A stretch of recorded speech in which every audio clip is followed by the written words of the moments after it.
we go green, that means that's live, the rings. Okay.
So now we're live. Oh, that's gonna be a problem. You can do that now. There we go. Okay.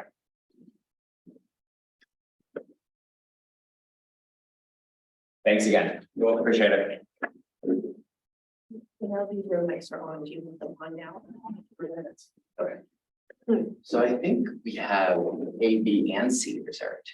Oh, I can open it up. When I looked on the calendar, it just said A and B, so that's why I did it. Oh, let me look at the. I'll go look at the front door, because it has the room. Oh, okay, perfect, perfect.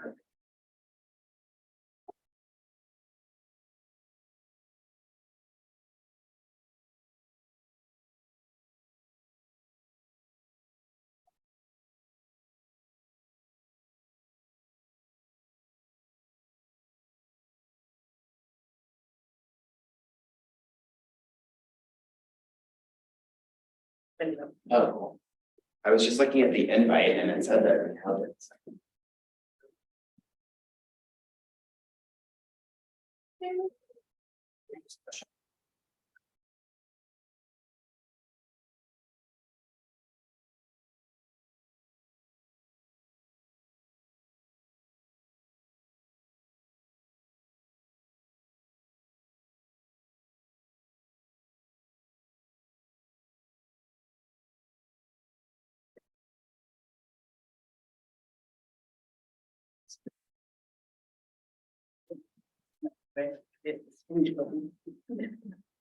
Oh, yeah, you want me to?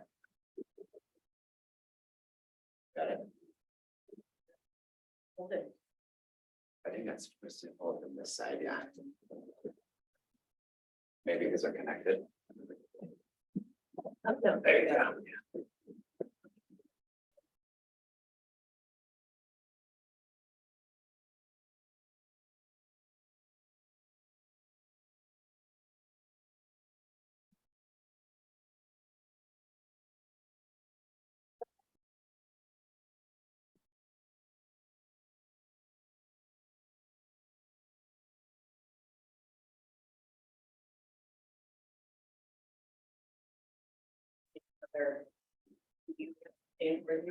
Or should we just set it up like a?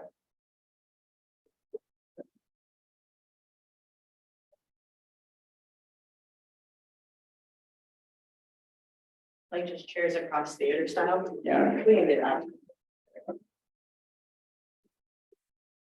And then we really need to, I think it's gonna be more of a thing during. Maybe during the IRTF. It's really hard to gauge, like how many people are actually gonna show up in person. Yeah. I feel like with the virtual option, that's just. Everybody chases that now. Mhm, because it's just easier, you don't have to spend to get anywhere. Totally.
The hazmat commission next week?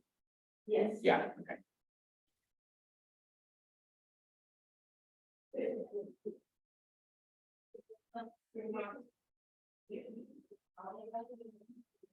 Okay, well, we'll take the rest what you got.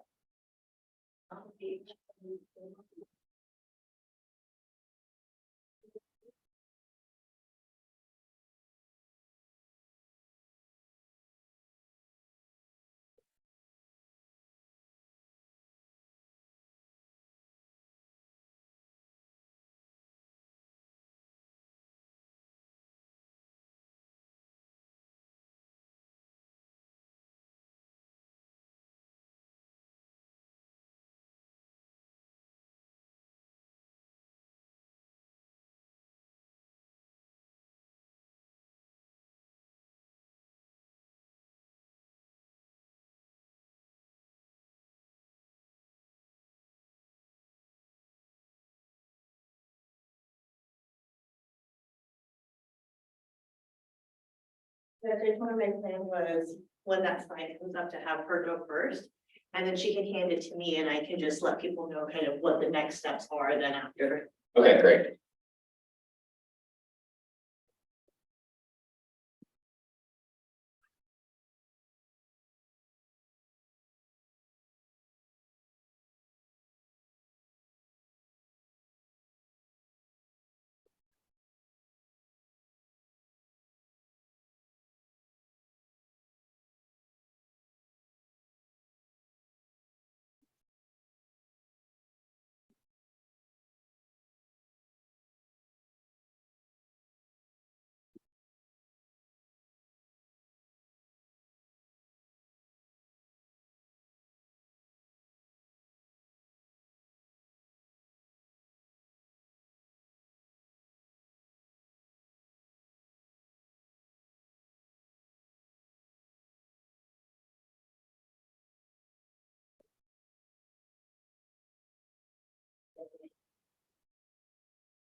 No, it's on Zoom.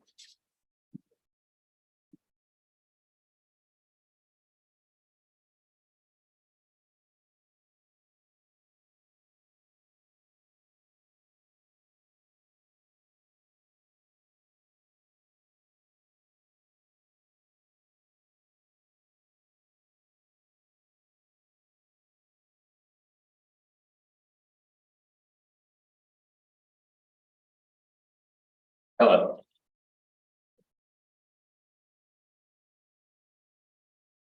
Hello.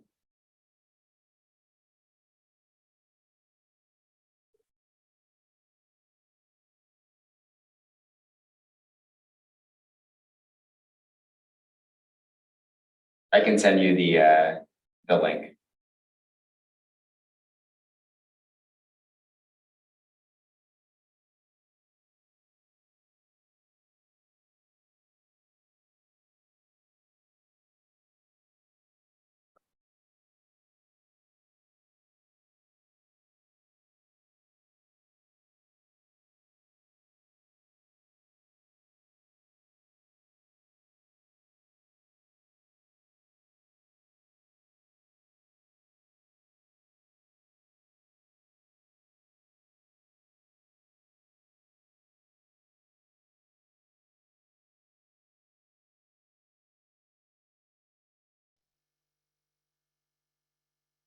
No, so don't go to the invite. Don't use the invite. Use the agenda itself has a Zoom link at the top that's under the virtual connection.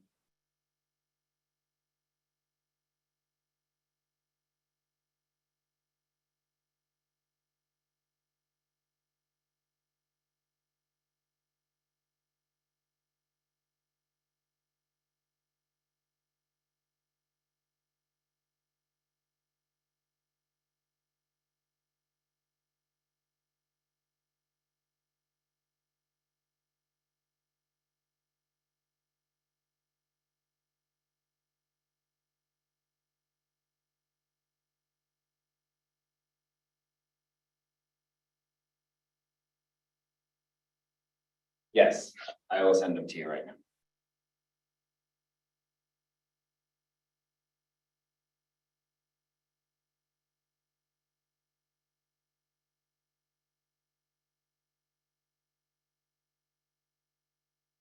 Yeah, I don't think there's a meeting ID. I think you can just join without having an ID, but I'll send you the link right now. I got your email. Okay, hold on.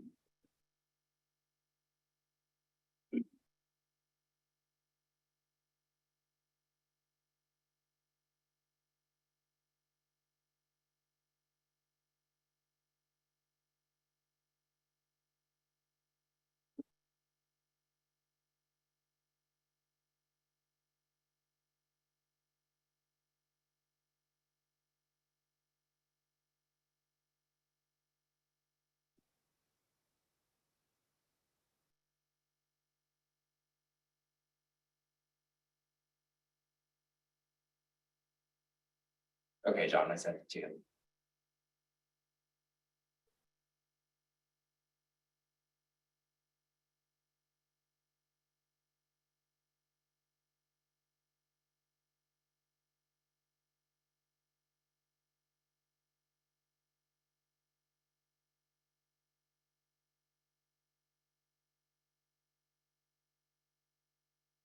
Oh, can you see if the link has a Microsoft Teams? It does, that's what I'm texting Sam right now, I'm just letting him know. Can you have everyone join here? I think this is where it automatically sets it up. Yes, it's a Zoom meeting.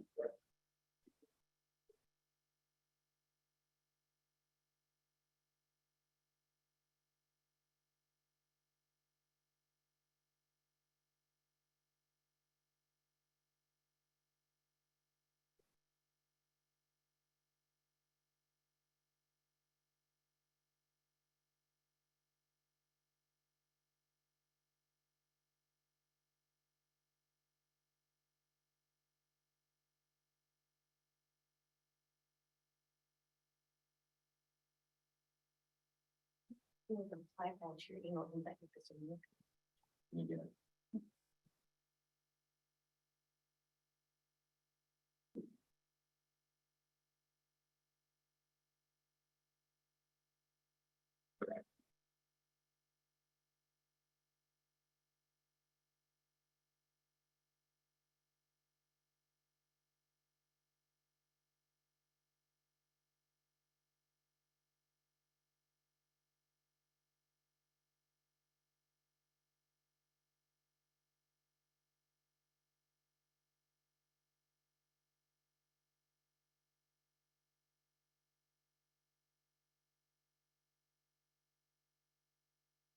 Okay, John, I promoted you to a panelist.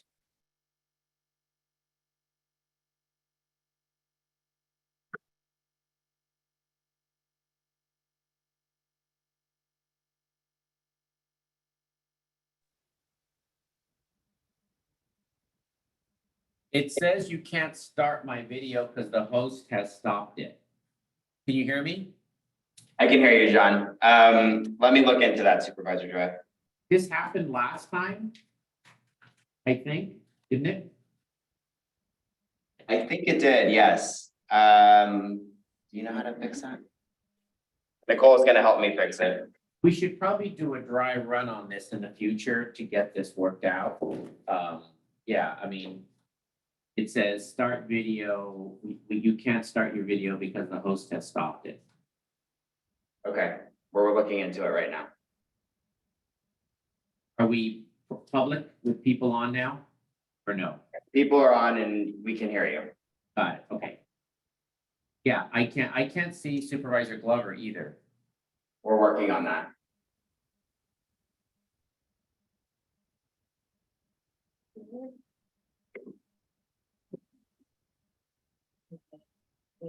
So a second.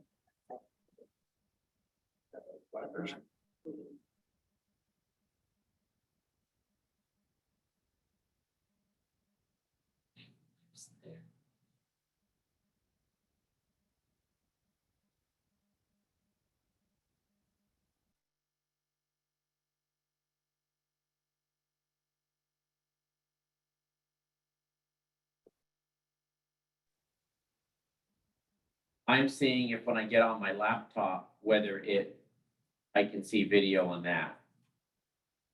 Okay. Yeah, we have to change a setting on the webinar apparently.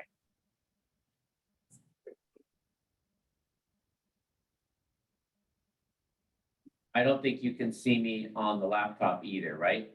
No, we can't. We only see your name. You did the elevate me as a panelist on the other one. It's just you don't have the setting up for us. Correct, we're working on it. And I have to testify before the state senate at 11:30 on the homeless program. So we also have a time issue where we're really trying to get this done by 11:30. Okay, Supervisor Joya, we're unable to change the setting to have you show your video. Are you okay going forward without the video? Oh, hold on a second.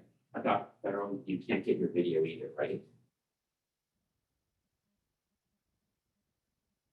Okay. You're a panelist though, I think, right? Are you a panelist? But they can't see our video. They can't see us on video, right? I don't think they can see us. Okay, I'm here now. Okay, All right, so bottom line, this works, we just had a MX cab meeting last night from here. And that, I think where are you at, the administration building? That's correct. Yeah, I don't know, you may want to check with one of the county staff. I mean, normally we're supposed to be viewable on video.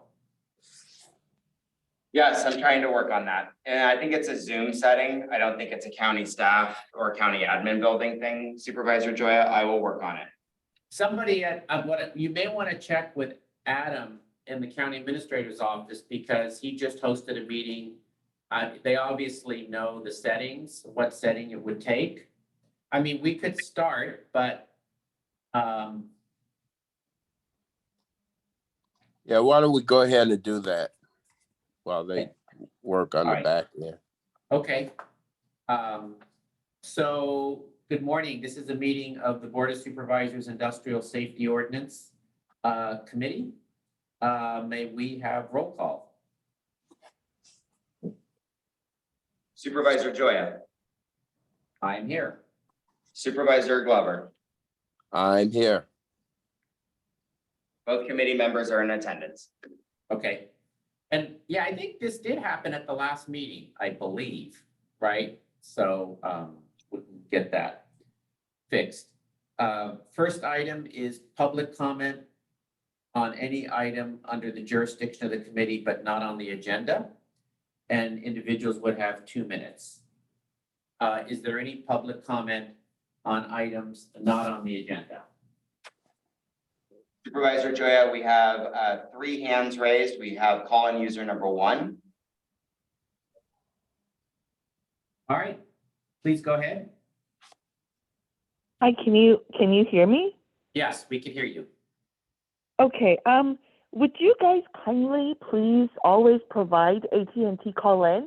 Not only is this Zoom call problematic for some of you, I logged on at about 9:03, and then it was like somebody muttered something, and then it was silence, and then you guys like in the background, and the volume is really low.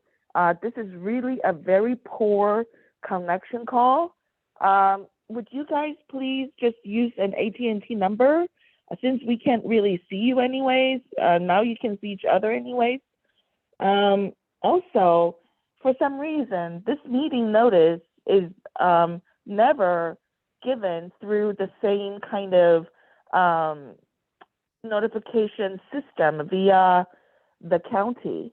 For other meetings that are listed on supervisor's calendar, taxpayers always get a notification if they had requested, to be notified via email, but not this one. So it really makes your committee look very suspicious because it makes you look like you're trying to minimize public participation. So please kindly reverse that public perception of you by, number 1, provide AT&T call-in number next time, and make sure your meeting is properly notified Do you have to a all pen- the do you have a county pen- do you have a pen handy? taxpayers Yeah. Do you have a 72 pen? hours before the meeting time. Thank you. Do you have a pen handy? There is an AT&T number. It is listed on the agenda. It is 669-900-6833 or 669-444. That is not AT&T, that's a Zoom number. It is a phone number you can call from your That's a phone. Zoom number. It is a number, it's provided by Zoom, not AT&T. There is a difference. One is from China, one is American. All right, well, sorry, we AT&T don't stands make for that. American all right. Telephone and Telegraph. Thank you. Thank you. We don't make that distinction. There is a phone number that people can call in, and that phone number is 669-900-6833. Second, the agenda is posted on the county website that lists all the Board of Supervisors agendas and each of our committee agendas. So every committee and Board of Supervisors meeting, including this committee, is all listed on the same website. So people who go to look for agendas, this agenda is on that page. If anyone wants to receive an email to get on the list, they can email Matt Kaufman at the Health Department, and you will also get email notices. And so to get notified of the meetings. Other public comment?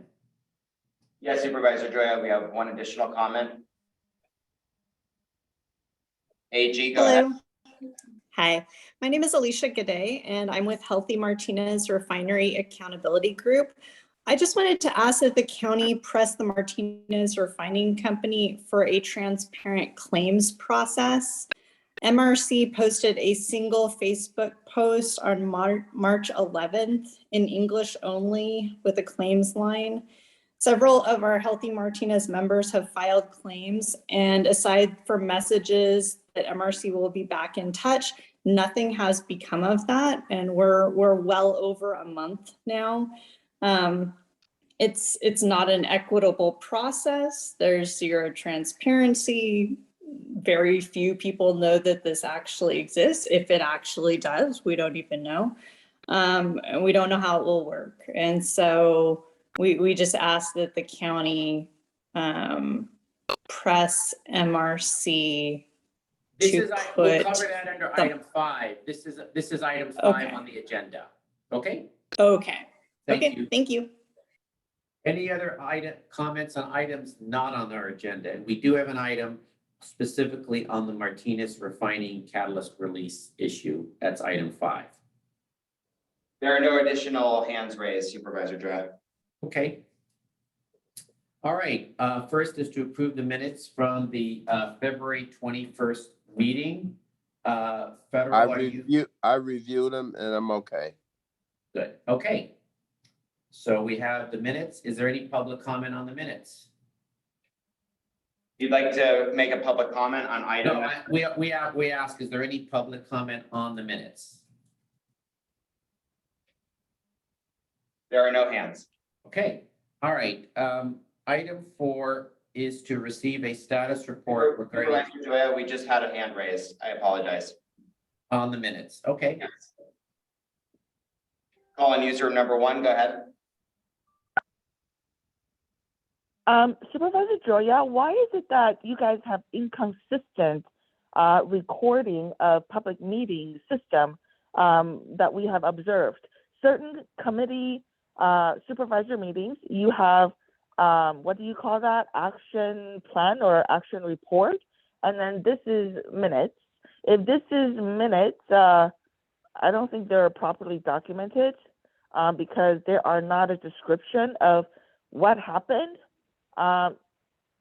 So I don't know how you're going to approve this. So please, can you guys make sure you guys have a consistent and a conforming system so that, you don't name certain committee meeting reports as minutes and then certain others as, action, whatever. That was already very weird. So please, can you just, abide by the law? Thank you. We are abiding by the law. All right, so we're good with the minutes. Sometimes they're called minutes, other committees call them action report. They're the same thing. All right, item 4, receive a status report regarding the independent incident investigation into the February 9, 2021 wharf oil spill at the Chevron refinery and provide direction as necessary.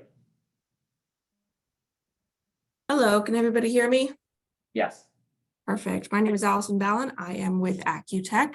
We are the independent party doing the third-party review of the Chevron incident investigation.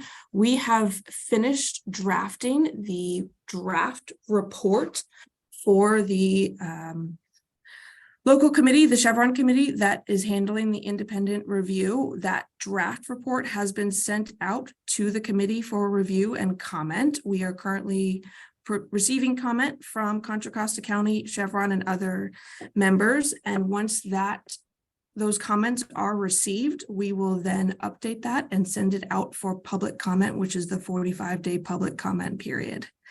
Any questions? When is it going to the oversight committee that is established? Have they been briefed on it? When does it go to them? Yes, it was issued on, excuse me, I'm just wanting to confirm the exact date. It was issued on Friday, April 7th to the Oversight Committee. And the Oversight Committee is the one that's currently providing comments on it. And so it's gone to the Oversight Committee, Yes, and there is a draft. And you said that draft is being finalized and is out when will it be out for public review? it will be out for public review as soon as the Oversight Committee provides comments. We had a meeting on Tuesday, April 18th with members of the Oversight Committee. Some of them unfortunately had not received them. I believe it was sent maybe to the incorrect email. So they're now have access to the Word document for them to track changes and make any other comments. So it's up to the Oversight Committee as to when it goes to public comment, because I'm waiting on their comments. Okay. And then when that goes out, we should have it here for a full report and briefing here Correct. with that actual copy attached to the agenda. Correct. So we would want it not as an oral report, but as a written document as well. Yes, we plan to do that and provide that. Okay. Anything else? No, sir. Nicole, Matt, did I miss anything in terms of what we discussed? No, thank you, Allison. Federal, any comments? No comments. I'm looking forward to Okay. receiving it. Got it. No action item. Is there public comment on this item?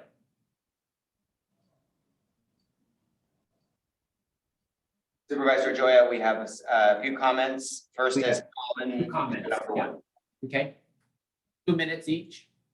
Yes, we're timing it, Supervisor. Hi, can you hear me? Yes, we can. Okay, if it is minutes, your minutes are not documented correctly because We under the we public are on comment, item. you is there only comments counted. on item 4? We're on item 4.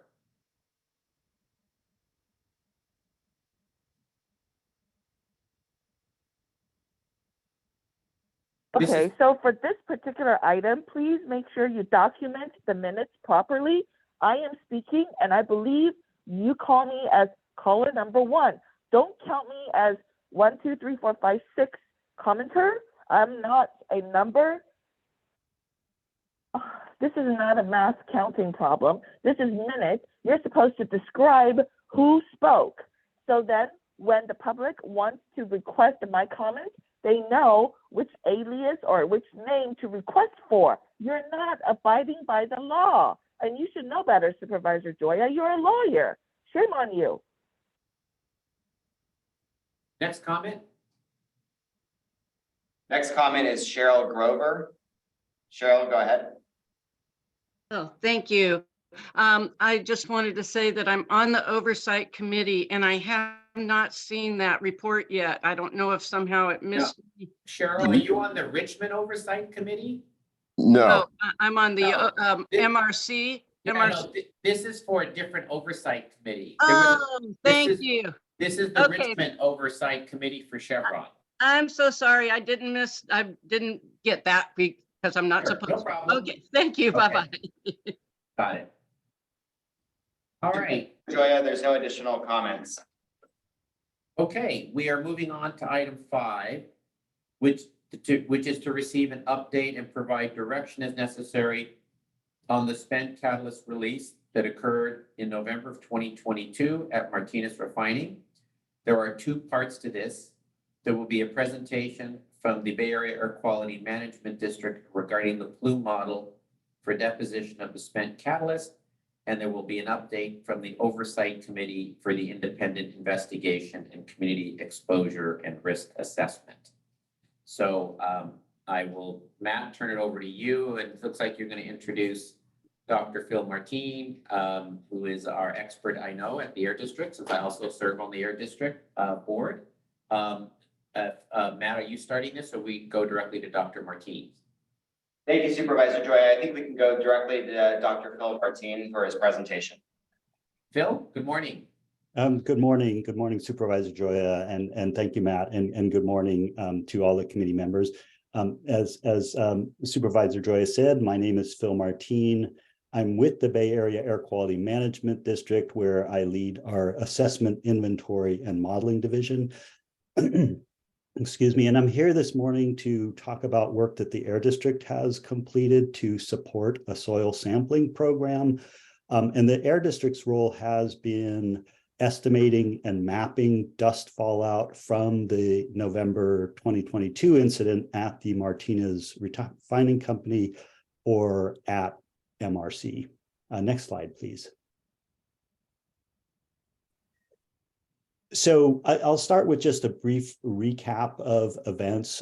Problems started at the MRC refinery related to this incident on November 20th, when MRC had an upset in their fluid catalytic cracking unit, or in their FCCU.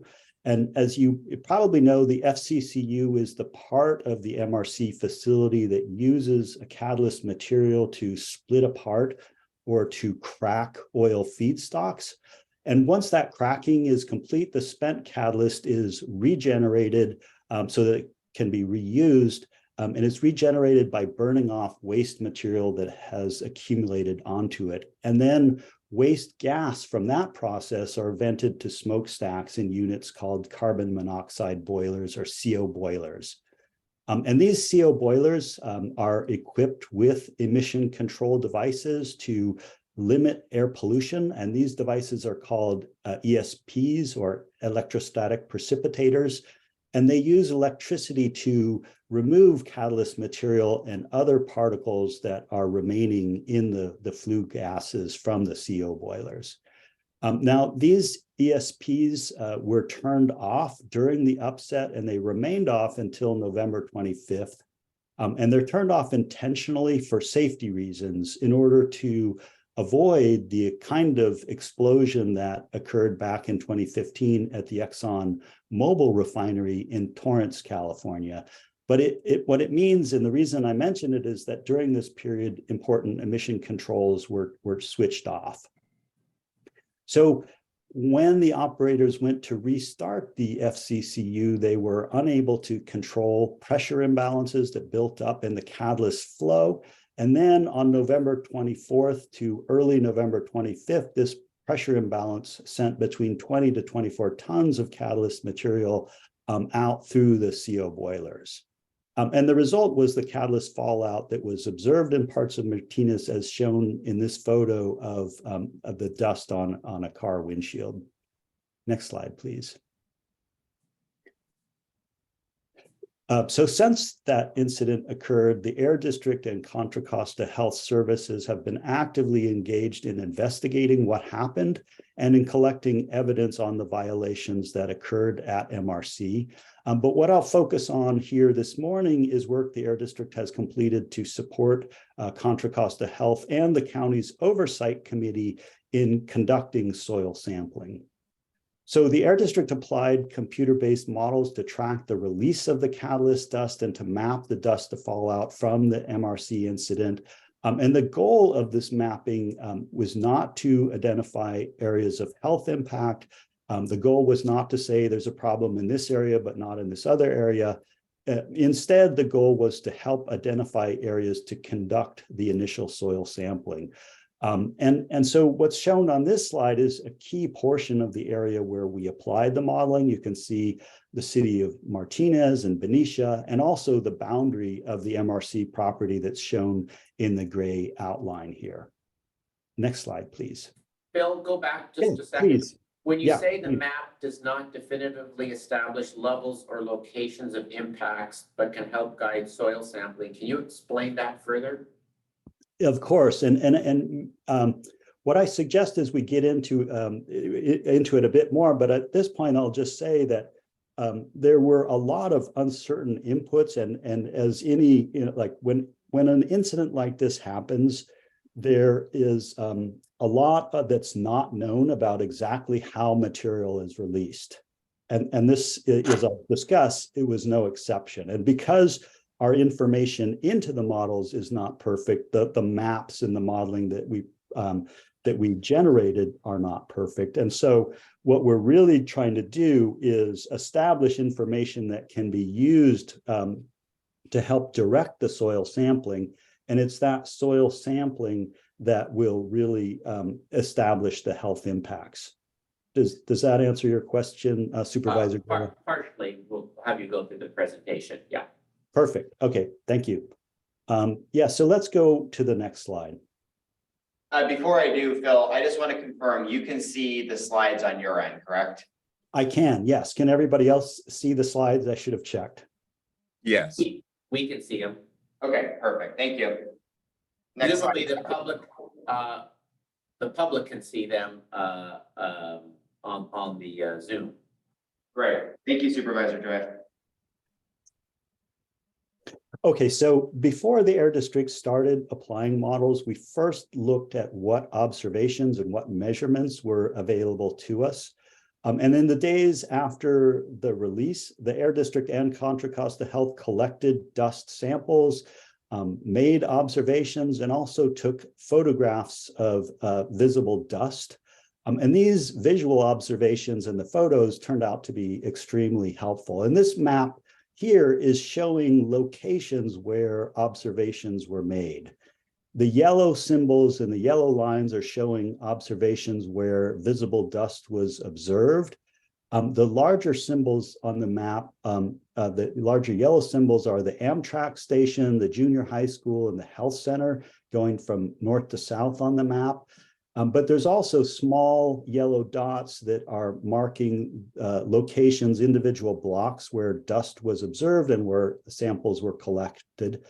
And the yellow lines here are roadways where Contra Costa Health drove and saw visible dust.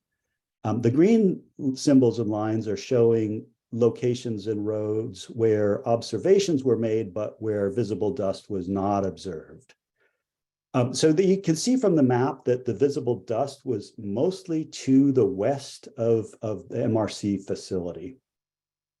So the other thing about this map I want to draw your attention to is there's two dark gray triangles that map locations of wind measurements. And the triangle on the eastern side of the MRC property, that's to the right on this map, are closest, the recorded winds that are closest to the CO boiler stack locations. And these measurements were a helpful guide as we were comparing to our 3D modeled winds that were used as input to the air quality model. So in other words, we need more than just the surface winds to drive our air quality model. We need to know what winds are in levels above the surface so that we can represent the flow accurately as possible throughout the area. So for the 2-day period from the 24th to the 25th, the winds at these stations were light, roughly 2 to 7 miles per hour, and toward the west, southwest, and somewhat to the northwest. So the locations of the observed dust are consistent with the wind patterns during this period and consistent with the locations where the release occurred, those CO boiler stacks that are near the dark gray triangle on the eastern side of MRC. And Phil, when you say observed dust, you mean physically seeing a manifestation of dust at one of these locations? Exactly, yeah. So if you look, thinking back to the photograph that we showed, you could, see visible particles on that windshield, and that's what I mean by the visible dust. Thank you. Yeah, thank you, Supervisor Joya. Next slide, please. So to track where the dust fallout from this incident occurred, the Air District applied a computer-based air pollution dispersion model called CalPuff that tracks puffs of air pollutants that came out of those CO boilers and that simulates the transport and the fallout of those emissions. In order to run the model, we need to know how much catalyst material was emitted, and we need to know hour by hour during that 2-day period when emissions occurred. Now, for the amount, we took the upper bound, the 24 tons of catalyst as the amount that was emitted. And then to estimate the timing, we relied on sensors that are in those CO boiler stacks that monitor the opacity of the flue gases. And what I mean by that is that these sensors monitor how thick with particles the flue gas is. And unfortunately, these opacity sensors don't give us an exact measure of the amount of material that was exiting, but they were the best source of information we had at the time. And so what we did is we assumed that the emissions were in proportion to that measured opacity. So this figure here is showing a summary of the emissions from those two active CO boiler stacks. And as you can see, most of the emissions occurred late on the 24th and the early morning of November 25th. Now, since we completed this mapping, MRC has shared additional information with the Air District. It's information from a pressure sensor in part of the catalyst stream. And this information may narrow this time window of when the bulk of the emissions occurred, but we don't think that this new information will substantially change that pattern of emissions or our conclusions. Another key piece of information that we need in order to run the model is the size of the particles. And that's important because, as you would expect, smaller particles hang in the air for longer and they can travel further. So for the particle size, we used information about the particle sizes in different parts of the catalyst processing stream. And we selected 3 different sizes, 24, 50, and 85 micrometers as being representative. And just for reference, 85 micrometers is about the thickness of a human hair. So these particles are definitely large enough to be visible. Again, we don't know the exact size of the particles that were released, so we ran the model 3 times with these 3 sizes for the 2 days, and then we averaged the results to come up with a composite final map. Next slide. So here's the map that's showing the model-based estimates of the dust fallout on outdoor surfaces. And I'll take a minute just to explain what this map is showing. The observations of visible dust are included here, like we saw before, the yellow and the green lines of and symbols. So again, the yellow is where the visible dust was seen. And the blue contours shown, these are the model-based simulations of the dust fallout, and the darker blue means more dust fallout. Now, if you look at the legend on this map, the units of these modeled contours are in grams per square meter. So that's an amount of material deposited per area. And just to give you a sense, a gram is about a 1/4 teaspoon of catalyst material, and a square meter is roughly 10 square feet. So the darkest areas here extend out to 1/10 of a gram per square meter. So that's about 1/10 of a 1/4 teaspoon per 10 square feet. And I'll just note that the simulated levels of where the highest modeled fallout occurred are generally matching with the observations of the visible dust. In other words, the yellow areas where the visible dust was observed tend to match the dark blue areas. That the correspondence is not perfect, but in general, there's agreement. Next slide.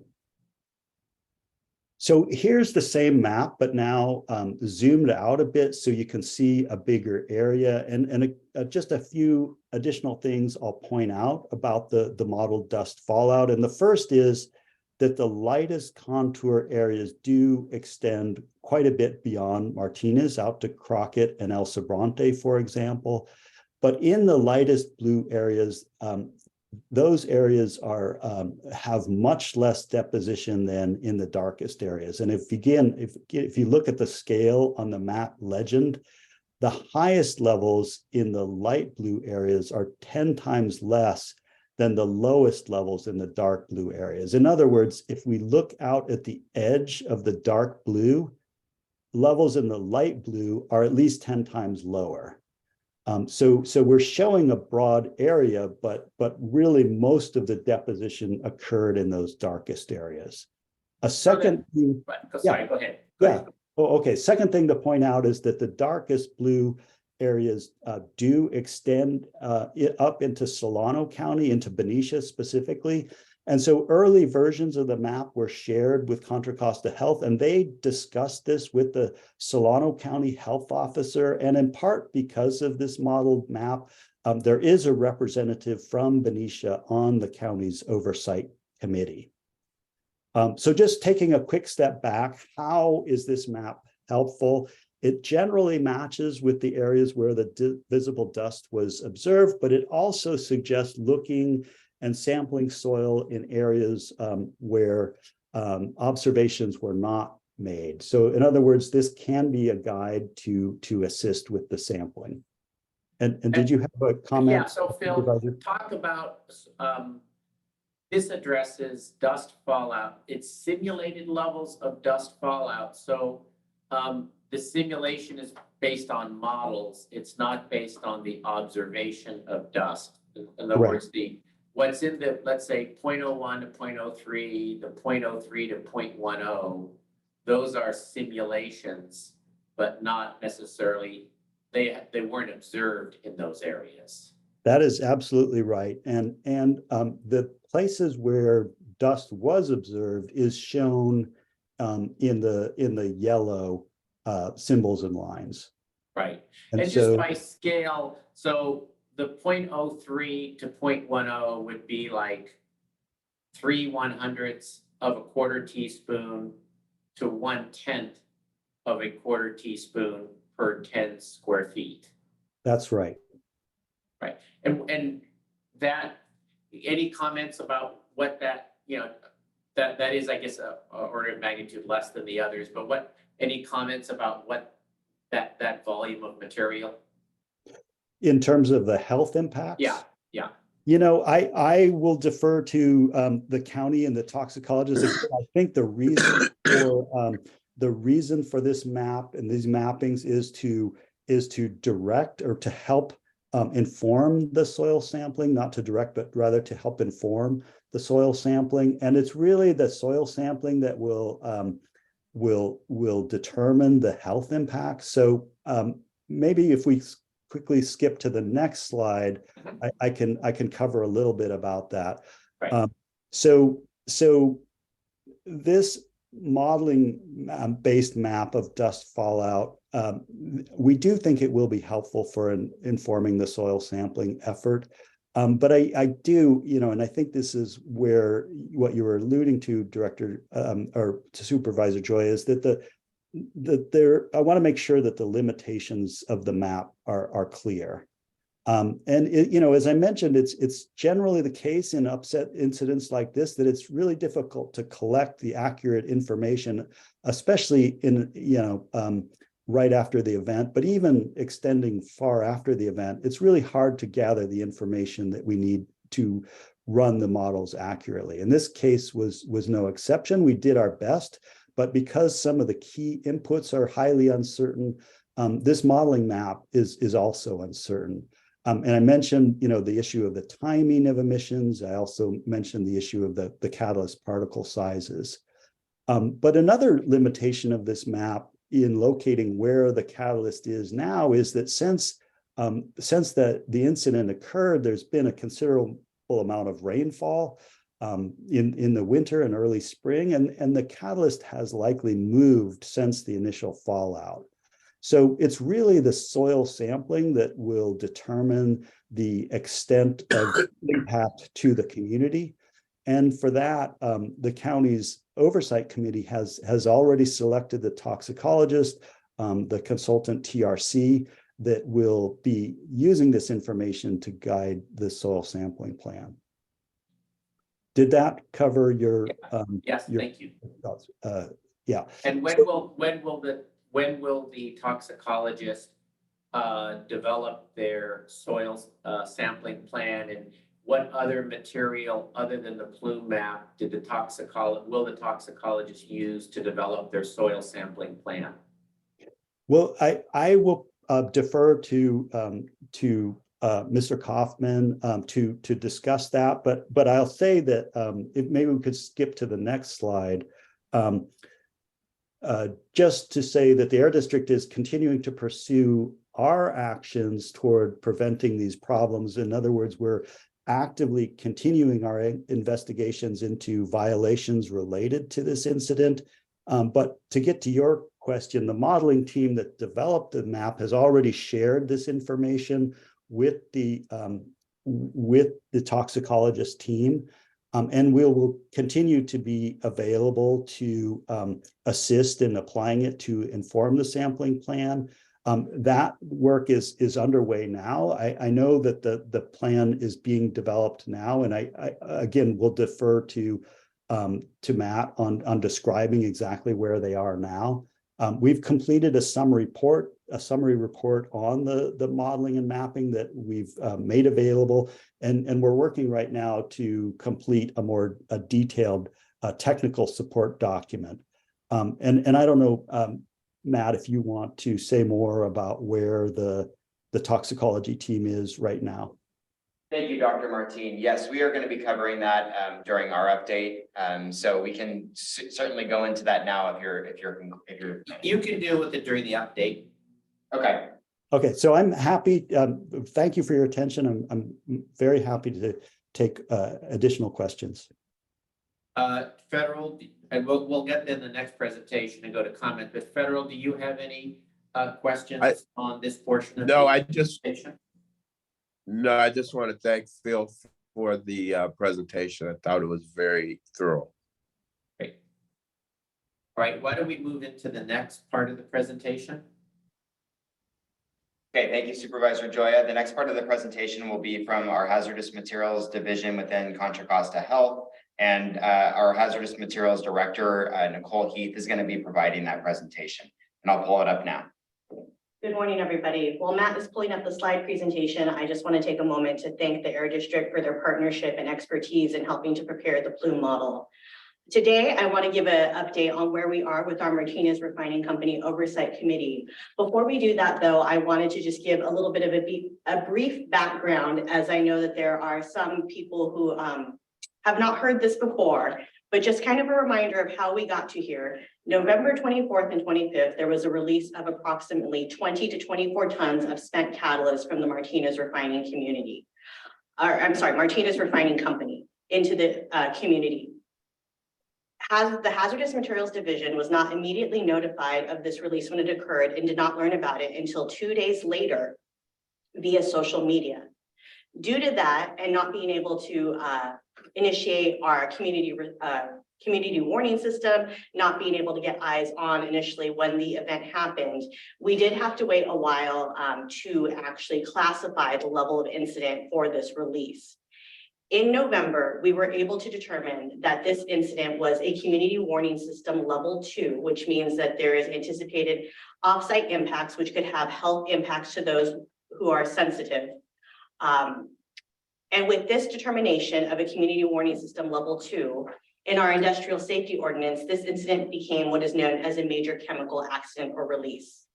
When an incident receives the designation of major chemical accident or release, or MCAR, that allows us to be able to do 3 things. It allows us to form an oversight committee and do an independent investigation of the root cause analysis. It allows us to perform a safety inspection internally through the Hazardous Materials Division, and it requires the facility who had the incident to do their own incident investigation and root cause analysis. Once we made this determination in December, we presented this to the Board of Supervisors in January of 2023. We were directed by the Board of Supervisors to form the Martinez Oversight Committee. I want to go through who the committee members are and give a brief update on committee membership. So the committee members include Contra Costa Health Hazmat as the chair, which is myself as the representative. We have a representative from the Martinez Refining Company, Ken Axe, and a United Steelworker labor representative from Martinez Refining Company as well, which is Nick Plurkowski. We have a representative from the city of Martinez, Lauren Sugayan. And as Dr. Martin mentioned in his report, when we saw initial plume modeling results, we also have representation from Benicia, which is the fire chief, Josh Chadwick. We currently have 6 community members from Martinez, Pacheco, and surrounding areas affected by the release represented on this committee. The committee members to date are Tony Semenza, Deirdre Castillo, Ben Therio, Cheryl Grover, Pedro Babiak, and a new member was added since our last Industrial Safety Ordinance CWS ad hoc meeting, which was Kent Hull. And this was done in order to have more representation of community members in those areas that were immediately next to the refinery. In looking at the plume modeling results that were presented to us by Dr. Martin in April 6th at the Martinez Oversight Committee, and also on April 5th at the City of Martinez City Council meeting. We have also been directed to incorporate an additional member onto our team representing El Sobrante, and that is Tom Lang, and we are working right now to bring him up to speed and have him involved in our next Oversight Committee meeting. Next slide, please. So as I mentioned, this Oversight Committee is really directed to do two tasks. We are doing an independent incident investigation, and we are also doing a community risk assessment that is going to look at the human health and ecological potential impacts from this release. These are two separate activities which will be led by two separate consulting companies. To date, the Oversight Committee has met, put out requests for proposal, and selected and hired the contractors. In terms of the independent incident investigation, we are still finalizing the contract with the selected contractor, which is Scott Berger and Associates. I will continue to update the committee as we move further along in that process. Next slide, please. For the independent risk assessment, again, we have gone through the process to do the request for proposal. We've selected and hired a contractor. We have finalized that contract, and as Dr. Martin mentioned, TRC is the company that has been selected to perform this work. What they will be doing is focusing on an initial soil evaluation, including a soil sampling and testing plan for the affected community. So where we are right now is we are having the soil sampling plan developed. It is going to be presented to the Oversight Committee next Thursday at 1 p.m. At our public meeting. The purpose of this community independent risk assessment is really looking at the hazard identification, exposure assessment, and characterizing the risk.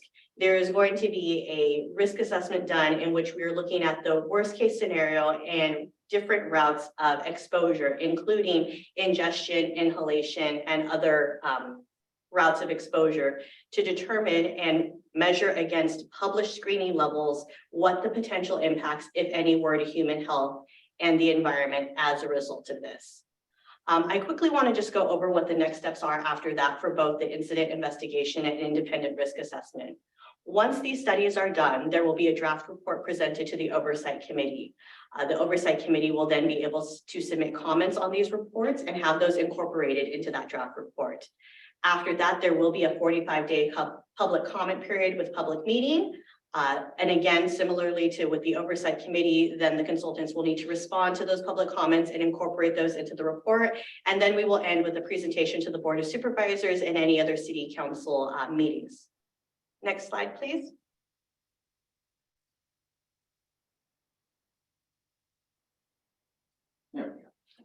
And I want to really just end right now talking about the Oversight Committee priorities. You know, we have been through many different community meetings. We've had our oversight committees where we've heard public comment, and we know that it is of the utmost importance and concern to the community that we get the soil sampling plan completed as quickly as possible. And the Oversight Committee has been working to do that. So next, we're working on completing that initial risk assessment. As I mentioned, we will present the soil sampling plan to the Oversight Committee. This is going to include all of the areas that have been identified for soil sampling. It will include the justification for those areas, what the different depths are that are going to be evaluated, as well as the methodologies, what levels we will be screening against. We are working with a consultant to have all of those soil samples expedited so that we can get results as quickly as possible. The company TRC will perform their soil evaluation, and they will identify any mitigative actions if necessary. Through the Oversight Committee, we will be working with the community members to complete any actions that may result as the company finalizes their report and their evaluation. The other priority for us is to get that independent investigation started. As I said, we are working to finalize that contract with the consulting company, and once we do that, we will get the independent investigation started as soon as possible. That is the end of the presentation. Thank you.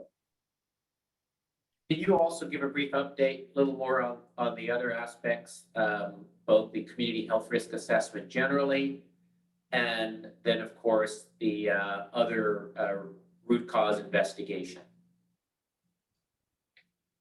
So for the root cause investigation, are you speaking to the one overseen by the oversight committee or the one that was done by MRC supervisor? The one by the oversight committee. Yeah, so for the oversight committee, what that'll be is it'll be an independent investigation whose aim is to look at what the root causes were of this incident to ensure that something like this does not happen again. The independent investigation will involve site visits by the consulting company, review of documentation, and they will make a determination as to what those root causes are and also develop action items for the Martinez Refining Company, which will have to be completed. They'll have to develop an action plan and due date plan to fix what were identified as those contributing and root causes to this particular incident. In terms of the initial risk assessment, once the soil sampling has taken place and they have evaluated any potential impacts to health and the environment against the published screening levels, at that time, we will have an indication as to whether or not there were impacts to health and the environment as a result of this. Depending on the results of that investigation, there may need to be a phase 2 where we go out and do additional soil sampling and evaluation, but we will not know that until we have this initial plan executed. Presumably, you could, when the toxicologist recommends a soil sampling plan that includes the areas to be sampled, based on those results, they can decide to expand the soil sampling further if they think that is necessary, I assume. Correct. That is the plan that we have in place. So they could they would, for example, soil sample in the areas, again, that they deem appropriate based on the data they've seen. And depending on those results, may make a subsequent decision to expand that soil sampling. Correct. And the timeline of when you would get the when are we expecting the third party root cause analysis results? I am unable to give a timeline right now as we're still finalizing the contract. How long do you expect it would take in a range of once the contract is finalized and the work continues, how long do you expect that to take? I know they take a few months. I believe per the proposal, it was a 2 to 3 month timeline that was given. Okay. Yeah, Federal, you were going to say something? Yeah, so could you explain also what is the caution that has been put in place for people in the soil as we're in the season of planting? Yes, so thank you for bringing that up. So out of an abundance of caution, the health officer did issue a health advisory advising those who live near the Martinez Refining Company and visibly saw the catalyst material deposited to not eat plants or vegetables right now. Again, we are doing this out of an abundance of caution because at this time we do not have the scientific data to guide us as to whether or not there is a health if there was a health impact as a result of this release. And so we are telling people that until we know that information and until the soil sampling plan has been completed and that health risk assessment has been completed, do not eat fruits and vegetables. And that was the advisory you issued back in December? So that was initially issued in December and the message was re-amplified as we came upon gardening season, as we know that that was a topic of concern to the community, correct? Federal, any other comments you have? I think the other thing is that we want to make sure that the messaging is very clear and that the messaging is not compromised with mixed messages. And so what have we done in terms of trying to ensure that the proper messaging is getting out? Yeah, so as a topic in the next agenda for our oversight committee, we are going to be discussing communications and evaluating how to get the communications out to the community. In terms of the messaging right now, we have stayed consistent with our messaging in terms of posting on our website and putting the information out through our social media channels. I don't know if Matt, you had anything to add to that. No, I think Nicole hit sort of the nail on the head. That is, the health department has been doing a lot of messaging. We've been conducting or participating in a number of interviews by media partners throughout the Bay Area and actually outside of the Bay Area to sort of get the word out about the incident, the caution that we're advising residents at this time, where we are in the process of the investigation. But as Nicole indicated, we really want to hear from our community members on the oversight committee. And there is public comment during that oversight committee about where maybe we're not hitting the mark in terms of messaging and where we can do better. So we will be having that conversation here very shortly with the oversight committee. And I do also want to mention that we do have a dedicated webpage where people can find all of the current information related to this incident. And we might be able to drop that in the chat, but it is our cchealth.org/hazmat/MRC. So all oversight committee meeting minutes, recordings, activities, and any pertinent information related to this investigation are posted there. Okay, thank you. One of the issues that's been raised, and I just wanted to highlight, is making sure that there's a appropriate claims process in place for residents now and going into the future. Can you talk about that right now? All I can say on that is that I do know that MRC has set up a claims line, but that is not something that I have been intimately involved with. Yeah, I think Supervisor Joya, that was something put out by the refinery. We don't have a lot of information about it. The refinery has not contacted the health department to talk about that process. So I think we're not going to be able to speak from really a position of knowledge right now on what their claims process is. I think that's a better question for the refinery. So I know Federal, you've also been really clear on this. I just want to make sure, you know, we're adding our voice as a direct message to Martinez Refining to establish a clear and accessible and transparent claims line and process that frankly the county can help publicize. I think it is really important to have this process be very visible and for us to more publicly understand what this claims process will be. And I know, so Federal, I know you have said that as well. And so I just wanted to say, if there's someone on from Martinez Refining who will speak, you know, to actually, if they could provide a comment and we can, I'll follow up with some questions. And I know, I think, you know, we will directly reach out to Martinez Refining about that, so that the health department can also be part of helping publicize that process. Exactly. Yeah, I've had a couple of conversations with the refinery, so if they're on today, that's good that they could comment on this because there was a lot of calls that I received in terms of the process not working. But hopefully they'll be able to speak to that today. Yeah, and I'm going to be having a meeting with them and we'll express that personally as well. But I think we need to all do that here publicly as well. So with that, shall we go to public comments? Tonight, each speaker has 2 minutes, so we'll start with public comment. Thank you, Supervisor Joya. The first comment will be from Penny. I'm promoting you right now to be able to speak.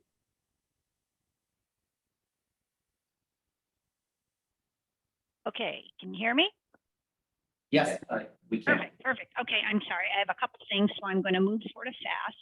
On Dr. Martine's plume model, which is excellent based on the information that he had at the time, it's obviously missing quite a lot of data. I've been doing my own personal scan of who saw dust, and there is a huge area up Murillo to the right, including Murillo Park Elementary, and above it, the dust was found. There is nothing on the map for that, and that's probably because he got no data in that area. And while I know you can't be everywhere quickly to get the data, I want to make sure that TRC goes back and does spot checks on other areas. I actually live in that area too. I went and had my own soil tested. And I did have a pretty high aluminum level. I can deal with that myself, but I just want other people in my neighborhood to be rest assured that even though not everyone saw dust, it was Thanksgiving, not everybody was around. So that was my one thing there. The second thing is I know that MRC at the last accountability meeting had made mention of data coming from Ring Video and some MRC internal data. And I was wondering if that is being supplied to TRC or Bay Area Air Quality District to make an updated or amended map to add any of that type of data. And the last is we have in our community many elderly people that do not have smartphones, do not have computers, and the only way they get information is either the news or in snail mail. And while snail mail is expensive, we are the employers of the government officials, and I think as an employer, I would give. Hello? Speaker's time was up, Supervisor. Matt or Nicole keep track of the questions and we can answer them at the end? Yes, So you're keeping track, correct? correct. Okay. The next speaker will be Heidi Taylor. Good morning, everyone. Yeah, it's tough to squeeze everything in 2 minutes, given that we've heard from the air quality district. Don't cut them off right at 2. Let's give them a chance to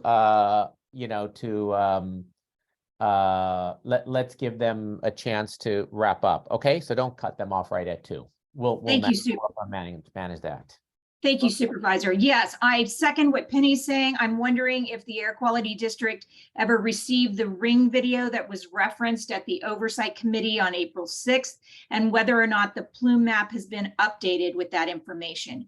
I also have a question as to whether or not the opacity data is historical, or whether or not that was received at the time of the release, and whether that has been incorporated into the plume map. I also want to know if the Air Quality District needs anything else from MRC that they haven't received. I note on the plume map that actual dust did fall within the fence line, and I'm wondering if anyone has reported that to Cal OSHA. My understanding is that no worker has come forward with complaints, but like all of us, we don't know what the extent of that exposure is. And so I think that deserves a second look, and Cal OSHA should be contacted by someone.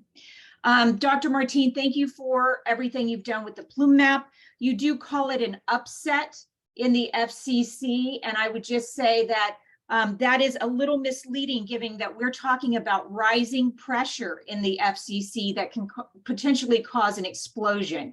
And so it's important that the public understand how serious this actually is. And also, when we're talking about this dust in terms of grams, folks, I need to remind you what it feels like to be a homeowner and to hear about this dust being a little bit of a teaspoon, because I guarantee you, when my son swiped that dust off of the antique dresser in our front yard, it wasn't a teaspoon. Remember our stories, please. Second warning. Thank you. Thank you. And Phil, just to the Air District, this question of receiving, did you need to get any additional data from MRC? We have received additional data. As I mentioned, we received some pressure information that I think will limit the time a bit more.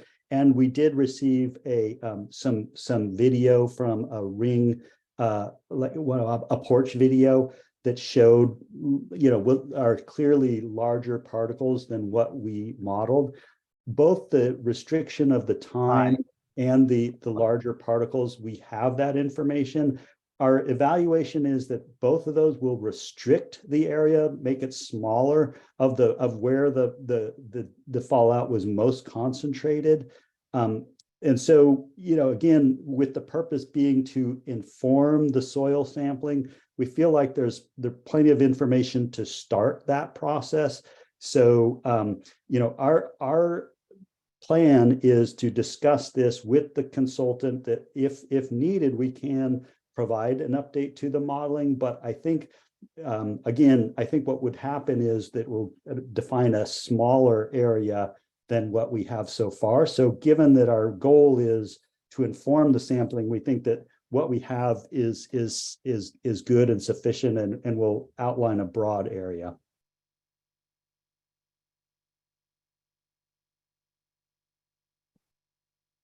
Okay, thank you. Supervisor Joya, Heidi Taylor raised her hand again. I don't know if she was through with her comment. Do you mind if I promote her again? Sure, go ahead. Heidi, you're promoted. Thank you. Thank you so much, you guys. Okay, I'll be quick. Number one, to Nicole's presentation. Nicole, can you recommend to Cal OSHA that they take a second look at this?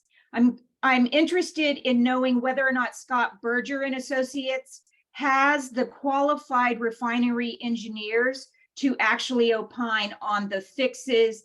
And one of the fixes should include a wet gas scrubber. Finally, I just want to say, I want to give a big shout out to the city of Martinez, who is sending out big flyers with their water bills, which is a mailer, and they should be reimbursed by MRC for that effort. Thank you all.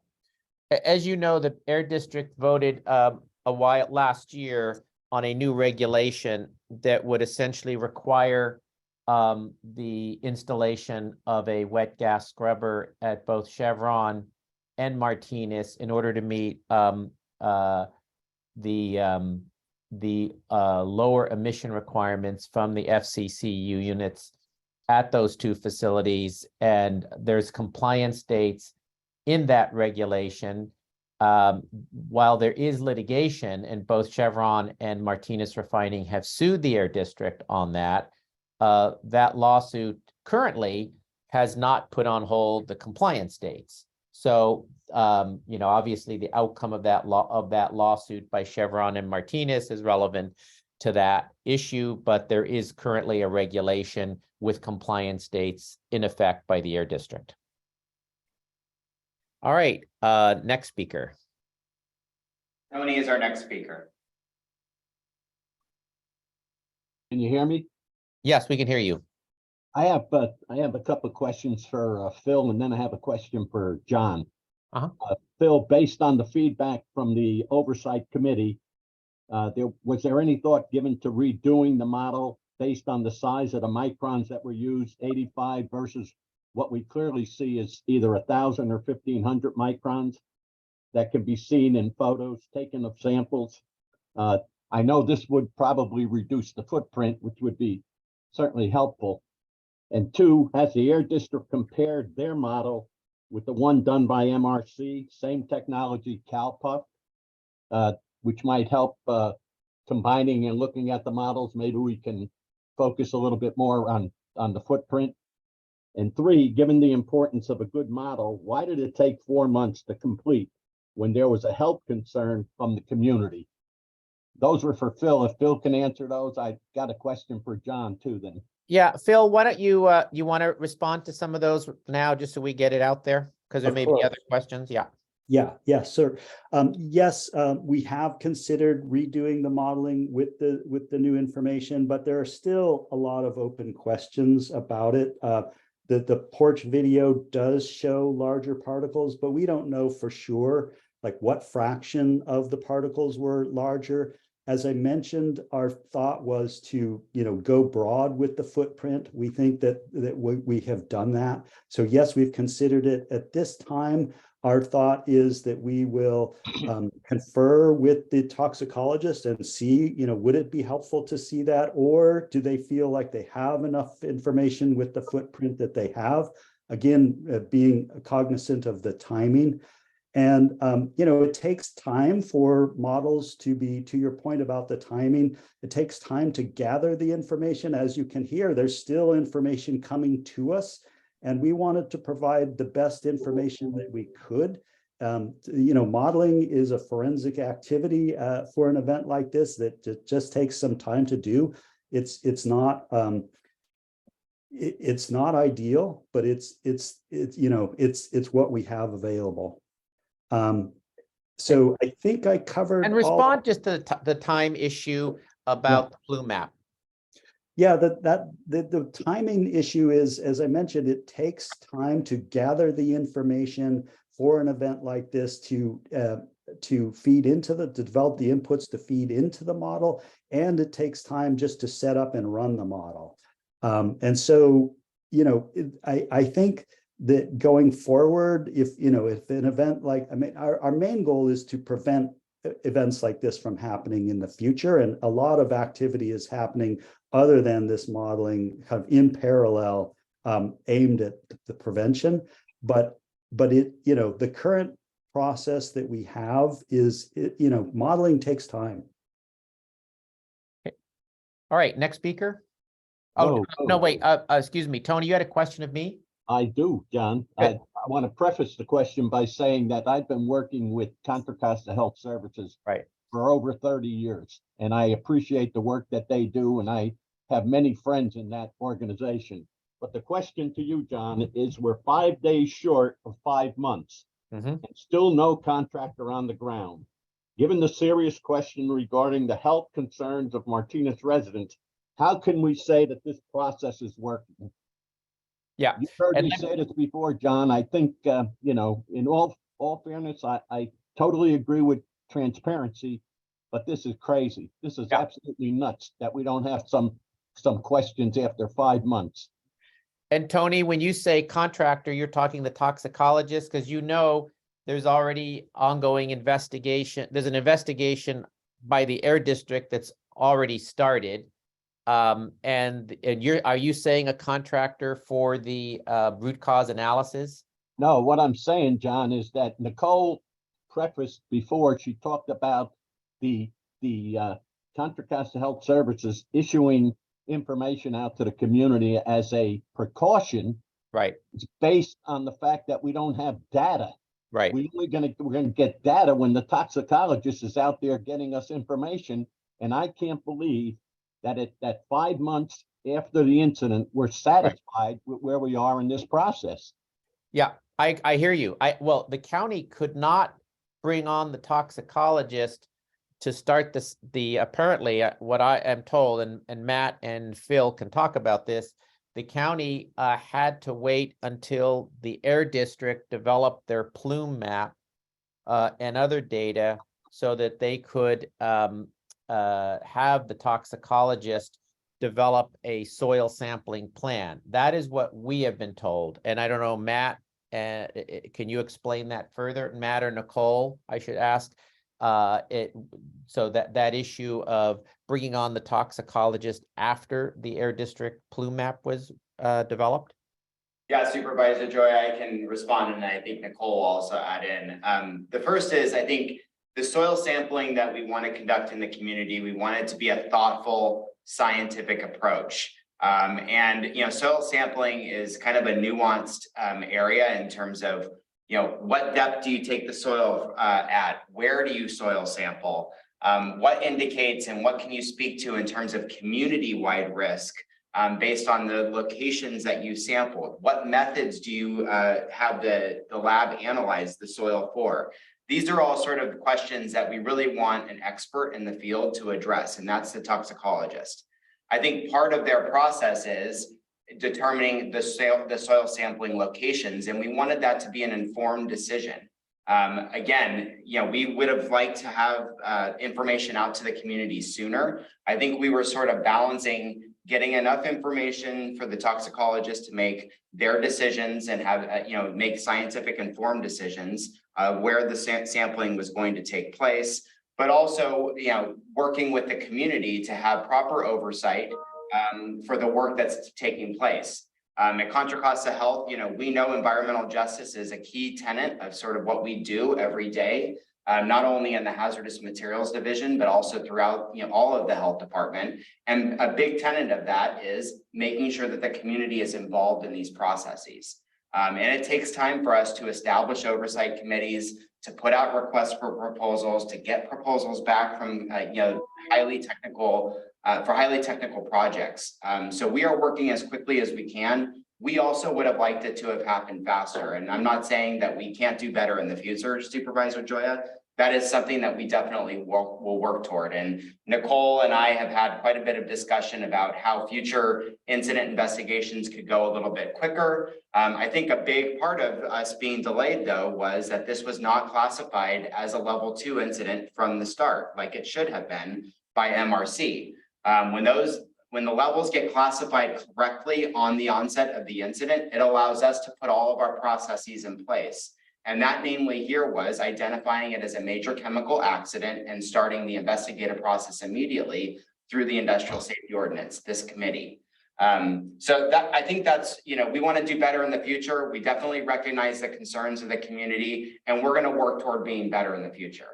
Nicole, did you have anything? Yeah, and let me just say, I mean, I share the community's frustration with how long it took to sort of get to this point. And so I know the goal is to have this happen faster. And I know it sort of took my involvement to encourage the Air District to get the plume map finalized. And I realized the Air District had some hesitation about the developing a public plume map. And so I'll just say, I know, Phil, to you and the Air District, I know the sooner this plume map, was done, the sooner the county health department could start its end with the toxicologist. So, I'm glad the plume map is out. I think it took longer than maybe it should have to get the plume map out, frankly, and that held up doing other things. But I will say, in my, I guess, 25 years on the Board of Supervisors and dealing with the ISO, this has been the most egregious failure to notify and misclassification. I have not seen this happen before. What I've seen happen in the past, maybe a delay in notification. And so we always get into discussions, well, should we have heard from the facility 30 minutes sooner, an hour sooner? But I put this particular incident in a very different category. And I know, Federal, you've been around, for 2 years less than I have, so you've been around a long time. This was clearly to me an outlier in terms of the notification by the refinery that normally facilities have been have followed through on their responsibilities on the industrial safety ordinance and between the Air District, the county, and the facility. Not saying facilities haven't sometimes maybe taken longer to notify on a particular day, but we have not seen this failure to notify, period. So yeah, a lot of systems here that and Tony, you've been around a long time too, with the community warning system. I'm sure you even, with your work with facilities, you haven't seen this type of behavior, failure to notify from the previous actions. Yeah, I think you're absolutely correct in terms of the notification. I never understood this. I don't understand and have never understood this type of delay, but those are things that we have to work towards and make sure that this never happens again. And yes, Tony has been around for a long time. I think I was involved as an employee of Dow Chemical when he first came on board. Okay. All right, next speaker. Next speaker will be Fred Glick. Can you hear me? Yes, we can, Fred. Thank you, guys. Hey, and this is probably directed more towards the comments that Matt just made, but with respect to the toxicology analysis, is there any historical data that will be available so that the toxicologists can compare the results that they identify with previous soil conditions, as well as, the same type of testing, the same type of methodologies being used? Supervisor Joya, would you like us to answer that now? Yes, or- yes. Nicole, do you want to? Okay, yeah, no, thank you, Fred, for that question. So one of the things that we were actually just discussing with the consulting company yesterday was this very topic. And so as part of the process and part of the soil sampling plan, they are going to be using established historical published studies from Lawrence Livermore and other sources that will be able to speak to background levels within the soil in this area. Thank you. Thank you. Next speaker. The next speaker will be Sohaila. Thank you. I appreciate the opportunity. I wanted to thank everybody who presented here, the county, the health department, the air district, and our supervisors, especially Supervisor Joya, who helped El Sobrante Valley have a representative. And I really liked what you just said and admitted that it has been a case of failure. We cannot do much about what happened in the past 5 months, all the failures, but we can learn about the future. So one thing I would like to suggest is that the county health department did not have to wait for an air map. A simple approach would be to test like 500 feet around the refinery, then 1,000 feet, then maybe 2,500 feet. And after the results, see if they need to go further. It could have been done immediately. I don't understand why we waited so long after so many rains. What are we going to get? How meaningful that sampling is. So please, let's have in procedure immediate sampling by the county. Then when the air map comes in, when the oversight committee decides, we can have an additional independent investigation into it. But I believe the county should do such a thing immediately, a step-by-step simple approach. My question is, that's a suggestion, and I hope you take it seriously. My question is about the components in the catalyst. I haven't seen the name of the heavy metals. I don't know the safety threshold. Sorry, I don't know if this has been published, the actual size of each component and the size that was used in simulation, for example, 25, 50, 80 micron, how realistic that is. So those safety information and a specific name of metals is important, and what the health impacts are if inhaled or digested. And I have one comment about the term upset. I don't understand why emotional terms like upset are being used to identify the level. What does that mean, upset? Why don't we use some terminology that has a specific meaning and definition scientifically so we know what's going on? This is not acceptable to me. Finally, when they ask people in Martinez to not eat the fruits, is it because it sits on the fruit and shouldn't be ingested, or it goes into the soil and in the future, if it's absorbed into the plant and fruits, it shouldn't be eaten in the future? What is the impact? Thank you very much, everyone. Thank you. Matt or Nicole or someone, oops. Do you want to talk about the types of heavy metals and where that information is disclosed? So when we responded to the incident, we did initial wipe samples, which is essentially taking a wipe of a 12-inch by 12-inch area and evaluated for metals that can commonly be found in catalyst. We found elevated levels of nickel, vanadium, chromium, bromide, and others. That information from the wipe samples is all published on our website, and specifically the website dedicated to the MRC release. We did have a prior presentation in which we showed the highest levels of these compared to a background sample. I don't recall if that is published, but that is something we could work towards as well, getting published. And by the way, the term upset, the term process upset, and I know health department is actually a term of art that's used, and it deals with a failure or malfunction. I'm sort of looking even a failure or malfunction of a production process or system to operate in a normal and usual manner. So the term process upset, I know, is used as a term of art because all of these refineries have processes you know, where crude oil is in a process that's under high pressure, and a process upset is actually a problem. So it's not meant to be used, upset, as an emotional term. It's actually, if you will see, in fact, I'm even looking to, there's a site on plant engineering, and upset is the result of one or more process-related issues that disrupt the intended operations of a chemical process. So it is a term of art, and I know to many it sounds like it isn't, but I know we should always, I think, have the health department explain things so that they're understandable to the public. But it is, just so you know, it is a term of art in the refinery and chemical engineering process.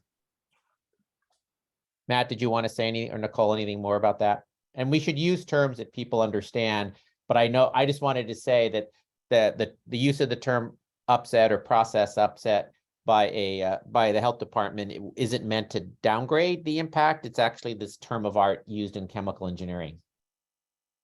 Nothing additional to add. I think you captured that. Thank you, Supervisor. Right. Okay.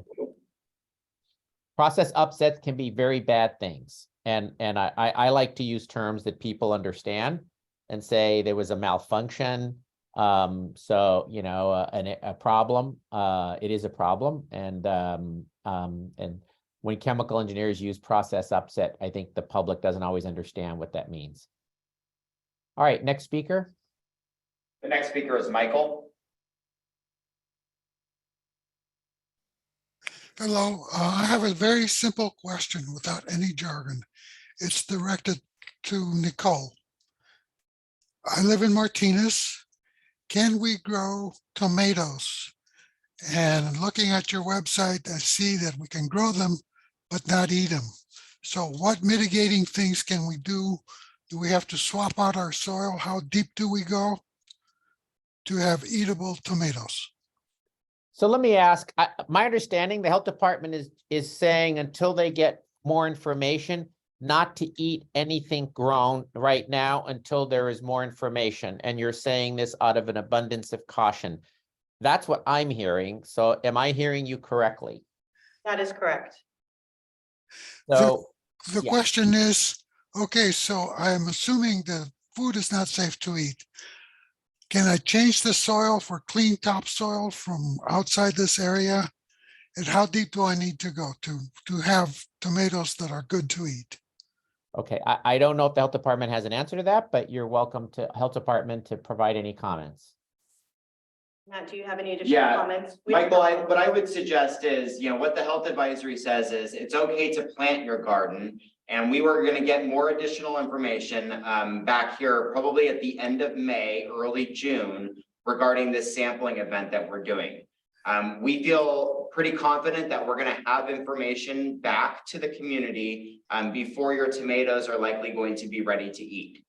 So what the advisory said was go ahead and plant your garden, go ahead and start growing your garden, and we're going to get information out to people just as soon as we can. But again, we're anticipating that to be the end of May.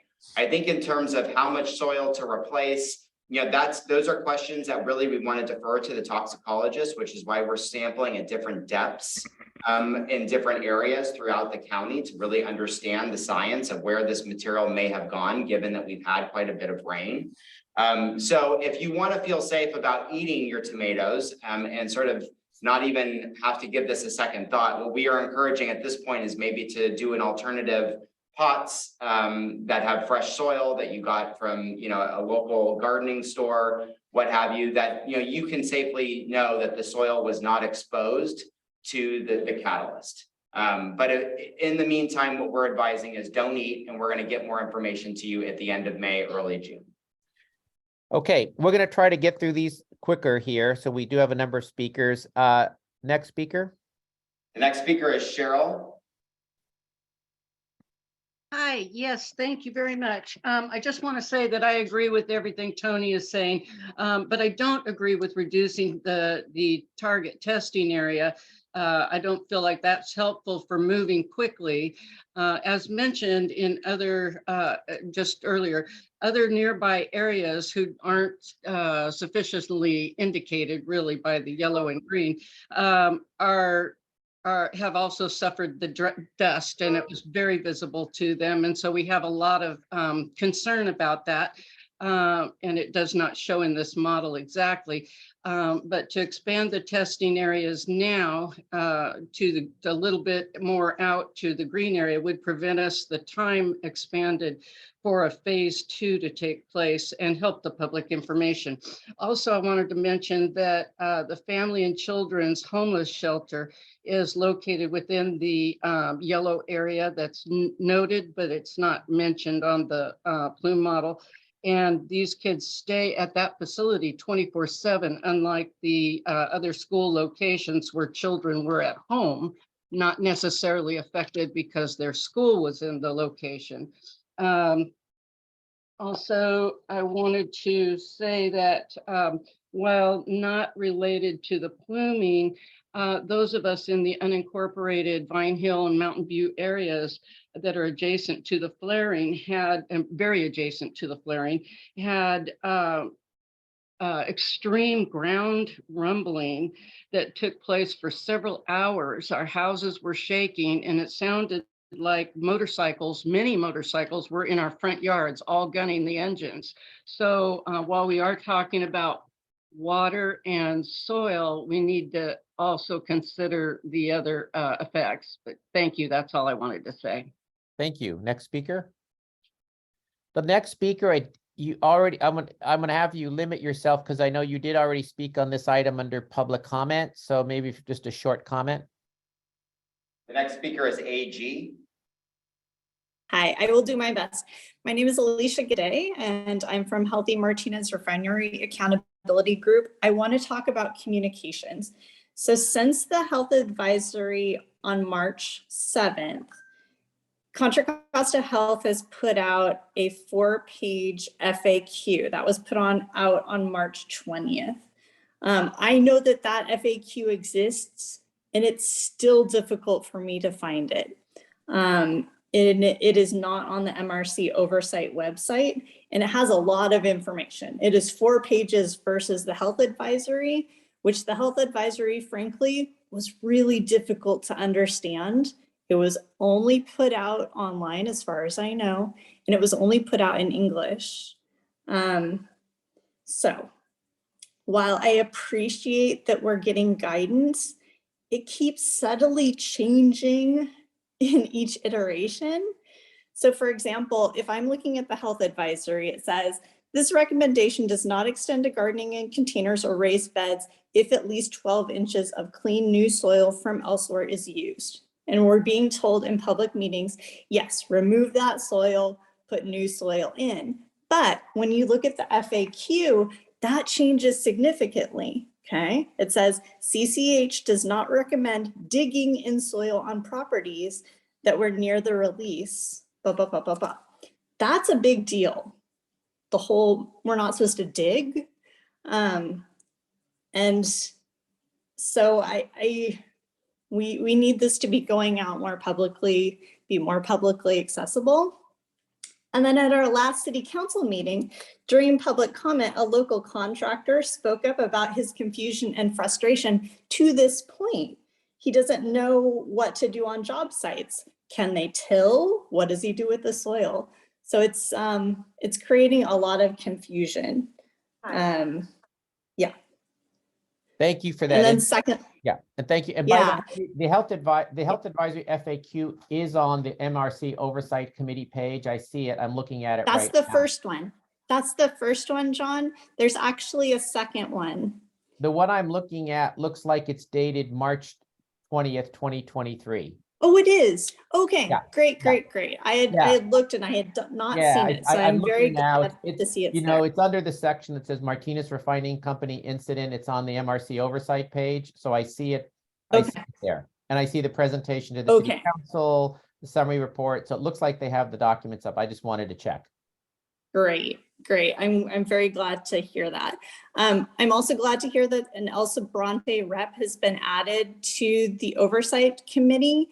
Have other affected municipalities been invited? And if so, which? I think all of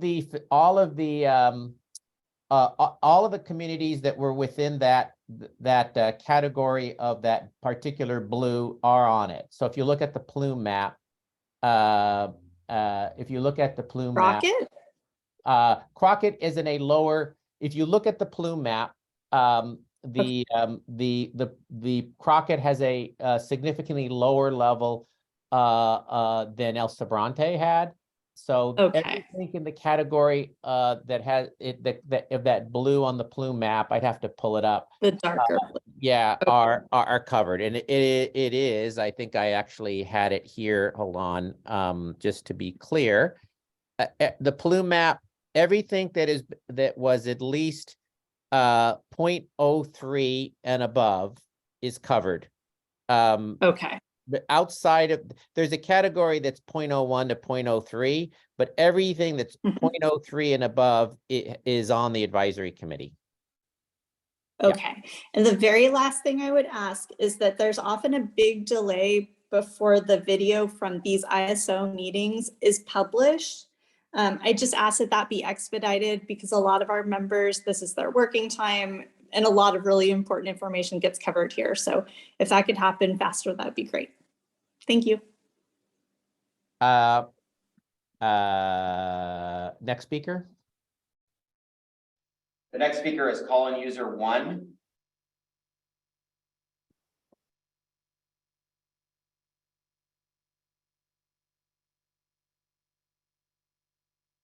Caller user 1, you may need to unmute.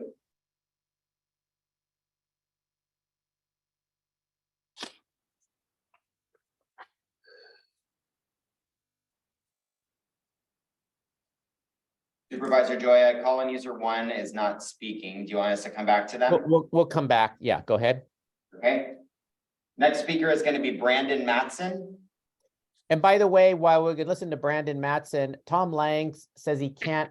He may be on the webinar. If you can make sure he's in the so he can in the attendee list so he can ask a question. Tom Lang, could you look for his name or link? Supervisor Joya, Thomas Lang is in the attendee list. Okay, and Tom, just raise your hand and we'll call on you. John, it might be good if we hold Brandon to the all the speakers he may be able to. Okay, Brandon is from Martinez Refining, so we will ask you to go after the speakers. Okay. Okay, thank you. Next speaker. The next speaker will be Jillian. Hello, thank you. Thanks so much. Can you hear me? Yes, we can hear you. Yeah, very clearly. First of all, I want to thank you all, especially John Joya. I feel like you've been a real advocate for us, and it means a lot because we've bumped into a lot of walls. I have a couple of questions. One is, it sounded like it, unless I misunderstood, that MRC is the one who determined that this was not a level 2 accident. Is that correct? I thought that Contra Costa Health would have been the one who would determine that. What incentive does MRC have to disclose when there's been an accident that's worse than they would like to deal with the PR on? Second is the MRC folks said that they one of the reasons for the delay was that they couldn't tell when the accident happened. And that makes me quite alarmed because that seems to me to indicate more than anything else that we need to ensure that we have a wet gas scrubber and every improvement that's necessary to keep us as safe as possible. If they can't, if we're talking about human error and not being able to tell, we need to know that, our refinery is as bulletproof as possible in terms of safety mechanisms. And then finally, are there ongoing discussions with MRC to encourage them, to pressure them to withdraw their suit, particularly in light of the fact that this accident happened? This accident seems to me an absolute argument for why we need wet gas scrubbers and whatever else we need to make sure that the refinery is safe. Thank you. Can someone just talk briefly about the classification of the incident issue?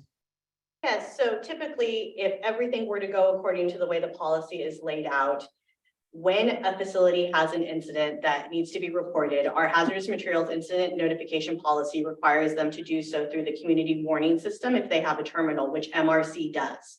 So had this gone the way it should have, they would have been the first ones to put that incident through the community warning system terminal and give it an initial classification. The hazardous materials division does have the ability to reclassify an incident upon arriving on scene or upon responding once we are able to get eyes on.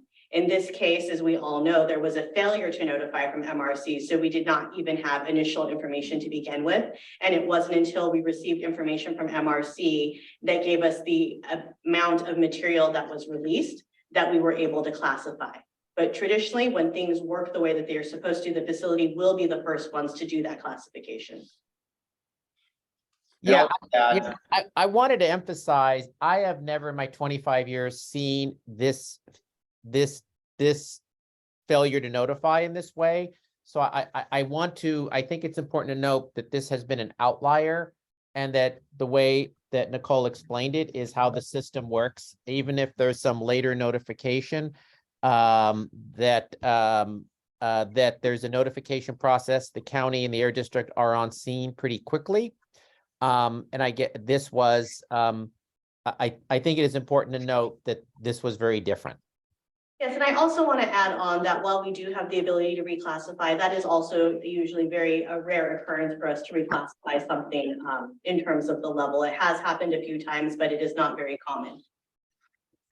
I don't know if you can still hear me, but we can say this is an outlier, but I think it's important to note that this is a new refinery owner also. And I think it's important for us to make sure that they understand that this is not acceptable. Yes. Thank you. Next comment, next speaker. The next speaker is Kathy.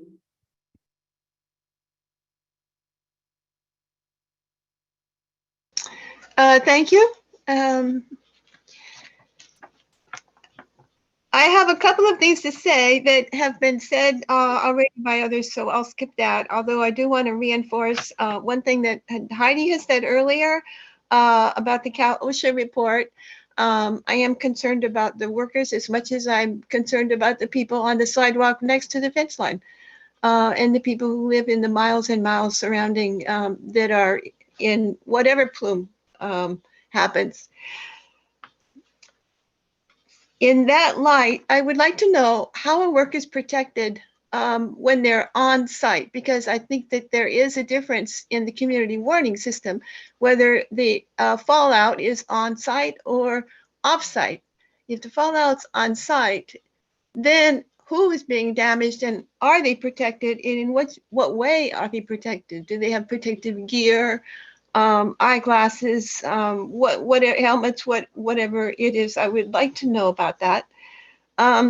Another long-term issue I just want to point out is that when we talk about what Scott Berger and Associates are planning on doing and what TRC is planning on doing, what is the actual difference between their tasks in a qualitative sense? Because I see all the steps they're going through and I see a lot of overlap. I would like to know, what can we expect specifically from Berger? And I'm assuming that is in terms of soil and air and water. And what can we expect from TRC, which I, at this point, think is, well, what actually happened? Detail by detail to this contraption that has been upset. Thank you. And just to note, the root cause analysis by the third party are very thorough documents that go into all of this. And then I will say that the Martinez Oversight Committee includes a representative of the union that represents the workers. And I think there is usually no stronger voice for the workers than their union. And they are on the Oversight Committee to represent the interest of workers. And let me just ask staff, any comments about what role Cal OSHA is playing at all right now? They have been informed of the incident, but I do not want to speak on any activities. I'm not aware. Got it. Okay. Thank you. The next speaker is Charles.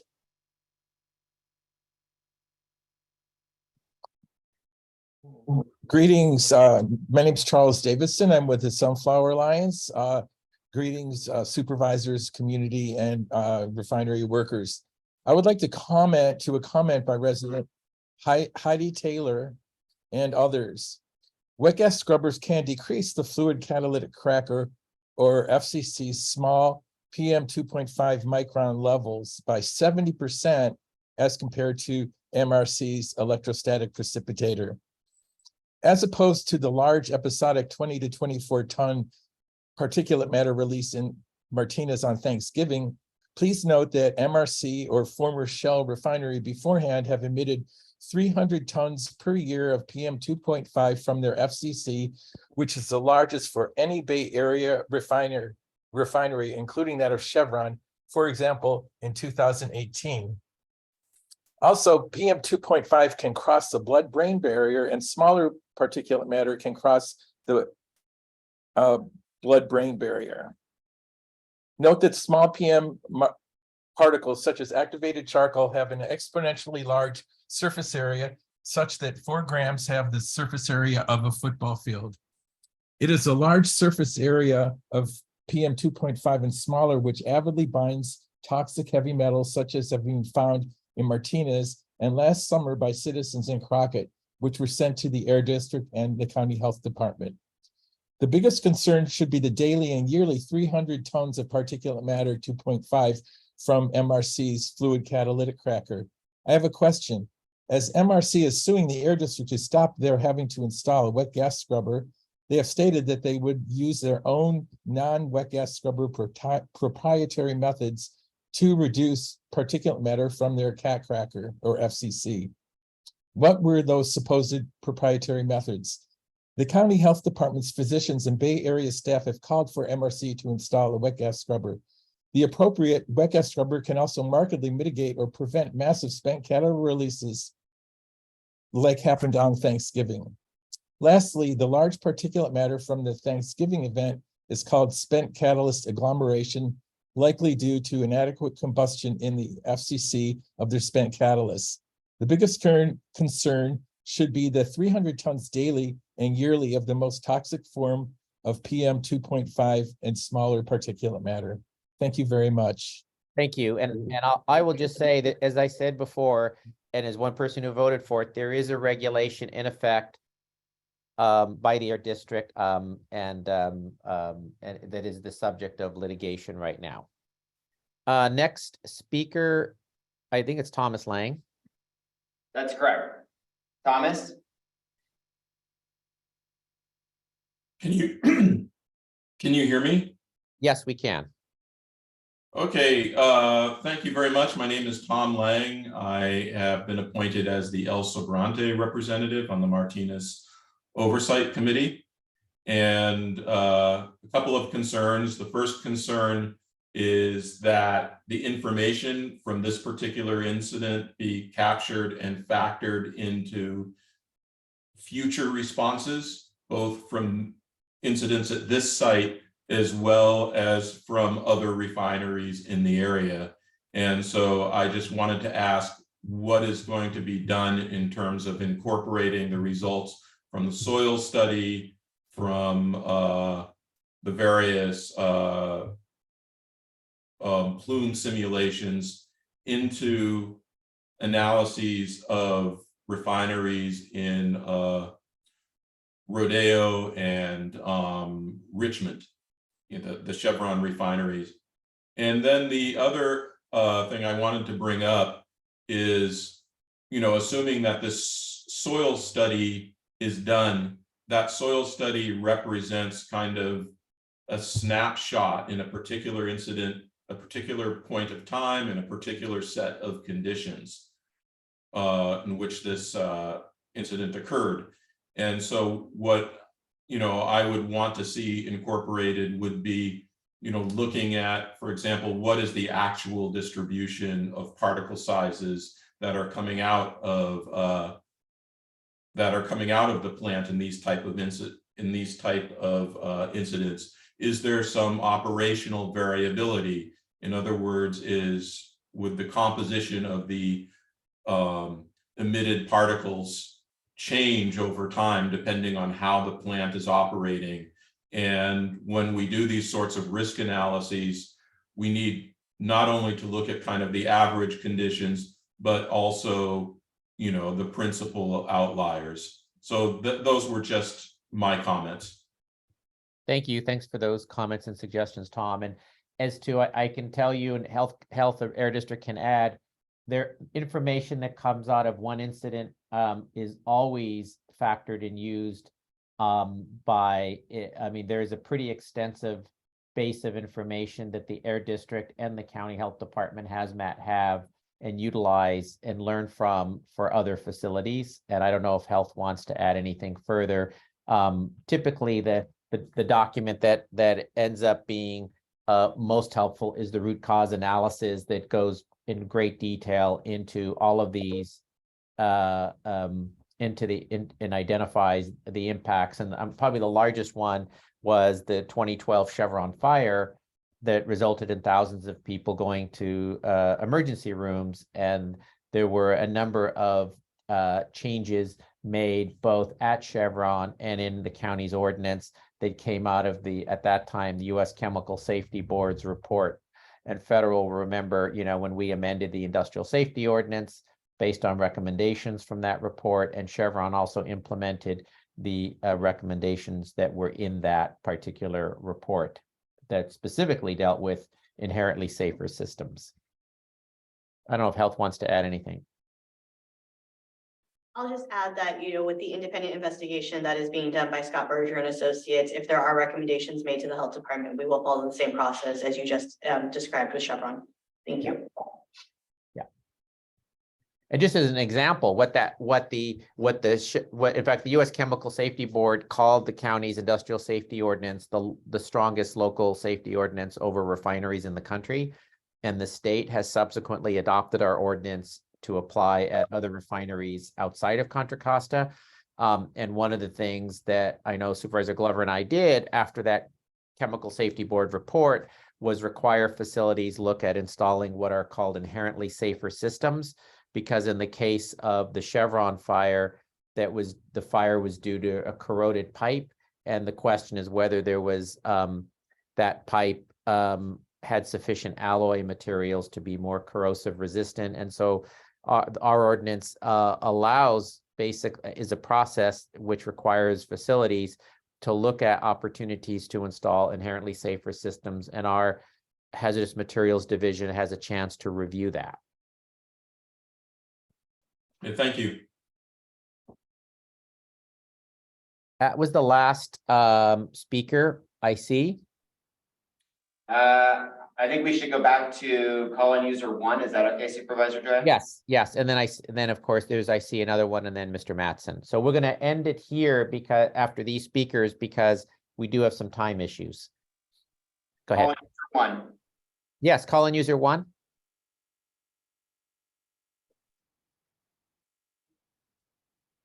Call-in user 1, you may need to unmute.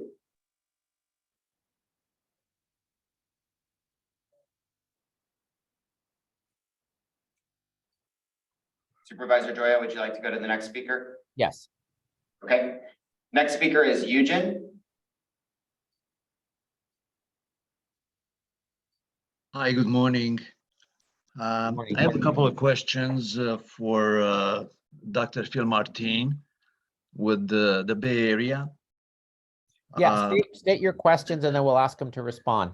Sure. I was wondering if any catalyst sample was taken from the actual refinery in order to assess the size of the particles used in the modeling for the release. The second question I have for him is there was apparently an upset at MRC prior to the release. And I was wondering if he can provide any information whether the refinery applied for an emergency variance to shut down the ESPs, and whether any inspectors were dispatched to observe if there's any opacity from the CO boilers due to this shutdown. Thank you. Those are questions? Yeah, I have some more questions for the contract. Try to state them. Yeah, try to state them quickly because we need to sort of wrap up. Yeah. Basically, I'm wondering if Contra Costa Hazmat expects the results of the independent investigation to be any different from the Bay Area Air Quality Management District. Bay Area Air Quality Management District is the one that issues the permits to operate for the refinery. They have the California Health and Safety Code at their disposal to obtain any information they need in order to investigate the incident and determine the cause of the release. So to me, it looks like this independent investigation by the Contra Costa Hazmat is a waste of taxpayers' money, because I don't think the results of the investigation are going to be any different from what the Bay Area assessment is going to be. Thank you. Thank you. Yeah, thank you. I'll ask, and by the way, it's not a waste of taxpayer money. The facilities pay for those, reimburse the county for those costs. The industrial safety ordinance process and implementation is paid by fees that are assessed on the facilities, and they reimburse the county on the cost. Just to start on that last one, if Dr. Martin or Nicole want to say anything, it is always common to have the air district's investigation, which is slightly different. It's similar, but there's some differences with the root cause analysis under the industrial safety ordinance. And let me state this: there are powers that the county has under the industrial safety ordinance that the air district does not have, just like there are powers that the air district has that the county does not have. So I will be the first to say it is not a waste of any resources to do both those investigations. In fact, I think for the public benefit, both those investigations will help in getting to the bottom of this. And the air district's investigation leads to fines and penalties. It's also a different type of investigation than the county's, which is also really focused on having the facility then make changes that are maybe needed to avoid a future action. So I don't know if Nicole, Matt, and just briefly need any further response, and then Phil, your question, those two questions to you to respond. Supervisor Joya, I think everything you said is correct, and I'll just add that the health department is not going to speculate on any differences of findings that may come from these investigations. We're a neutral party, and we're going through the process to determine what those investigations find, and then we'll speak to them. Dr. Martin, do you want to add anything on those questions to you? Yeah. The two questions. One was, were particle size information from the facility used? Yes, we used the information from the catalyst sizes at different points in the processing. What isn't known well is how those particles clustered after they were released and forming larger particles. So that part is not captured well, and I think that's a big source of uncertainty. And also say that inspectors were not dispatched until later. There were alarms going off inside of the facility that they should have alerted us to, but because that did not happen, our inspectors were not dispatched until later, as I think Nicole and Matt mentioned. Okay, thank you.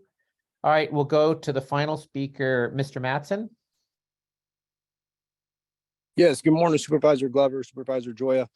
Just wanted to address a couple of the points that you asked me to. So first off, on the claims line, we absolutely want to be transparent with that. So this is good feedback for us to be hearing today. Let me just go ahead and just read out what the claims line is, just in case anybody's still on who doesn't know what it is. So it's 1-800-542-7113. Again, that's 1-800-542-7113. We did post that on Facebook, but what we did is we pinned that particular post so that when you go to our page, that would be the first one you see. So even though we posted it in the past, it should still be there.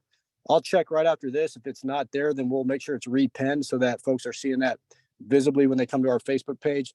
As far as outreach with other agencies and getting the word out on our claims line, we certainly welcome that. We did email that out to all of our key stakeholders and folks who have signed up to receive updates from us over the years of being here. So that number is out there. What I'll do as an action item is after this, talk to our agency partners and just see if they are willing to further advertise that number. Because again, we do absolutely want to be transparent with that. And then we hear the community concerns, we hear your concerns, particularly around the lack of notification. We are absolutely disappointed in how that all went. We did submit our root cause analysis to the county, as was mentioned earlier. That's part of that analysis where we look at the lack of notification and how that happened. Again, it wasn't as if we were trying to do anything nefarious with that. There was a lack of awareness that there had been fallout. It's explained in that report, and we've identified 11 corrective actions just for that entire incident. But part of that is the notification piece. And just for everyone's awareness, whenever we are having defined opacity events now, we are just over notifying and immediately doing community monitoring to try to, again, address this issue in the future. So we're going to be over notifying related to opacity emissions. And then I did hear a comment or a question about Cal OSHA and some of the agency cooperation. I do want to make it clear that we continue to cooperate very collaboratively with all the ongoing investigations and the agencies that are involved. I do have our health, safety, security, and environmental manager on the line, Justin Wagner. He could, if you want, can speak to the Cal OSHA piece in particular, since that was asked about, as he manages that piece. So with that, I'll turn it back to you, supervisors. Sure. Why don't I ask and then ask if Supervisor Glover has any questions if you're to talk about the Cal OSHA. And sounds like, I think it'd be appropriate to put the claims line information on the Martinez oversight page, Nicole, because that's where people will go for information. And so maybe list that on our Martinez oversight committee page. Will do. Thank you. Yeah. So additional comments on Cal OSHA? Supervisor Joya, I promoted Justin Wagner to be able to speak to that. Oh, great. Okay, Mr. Wagner. All right, thank you all for letting me speak. I just wanted to just state, since the question came up, there is an open investigation for this incident by Cal OSHA, and so we continue to work with them cooperatively on this. The process for any investigation with Cal OSHA, the normal process includes labor representative participation. So as you had stated earlier, Supervisor Joya, there really is no better representative for the labor force than the labor themselves, and that here at MRC, safety is our top priority. So we work with the USW here on a regular basis to ensure that those employees are kept safe every single day. I also did want to make one quick mention to one of the other questions around labor participation. As the county staffers know, as part of the process of an MCAR investigation, along with participation with the oversight committee, we also have labor representatives that participate with the internal investigation that we performed here at MRC. So I just wanted everyone to know that that level of participation did take place for the internal investigation. Federal, do you have any follow-up you want to ask?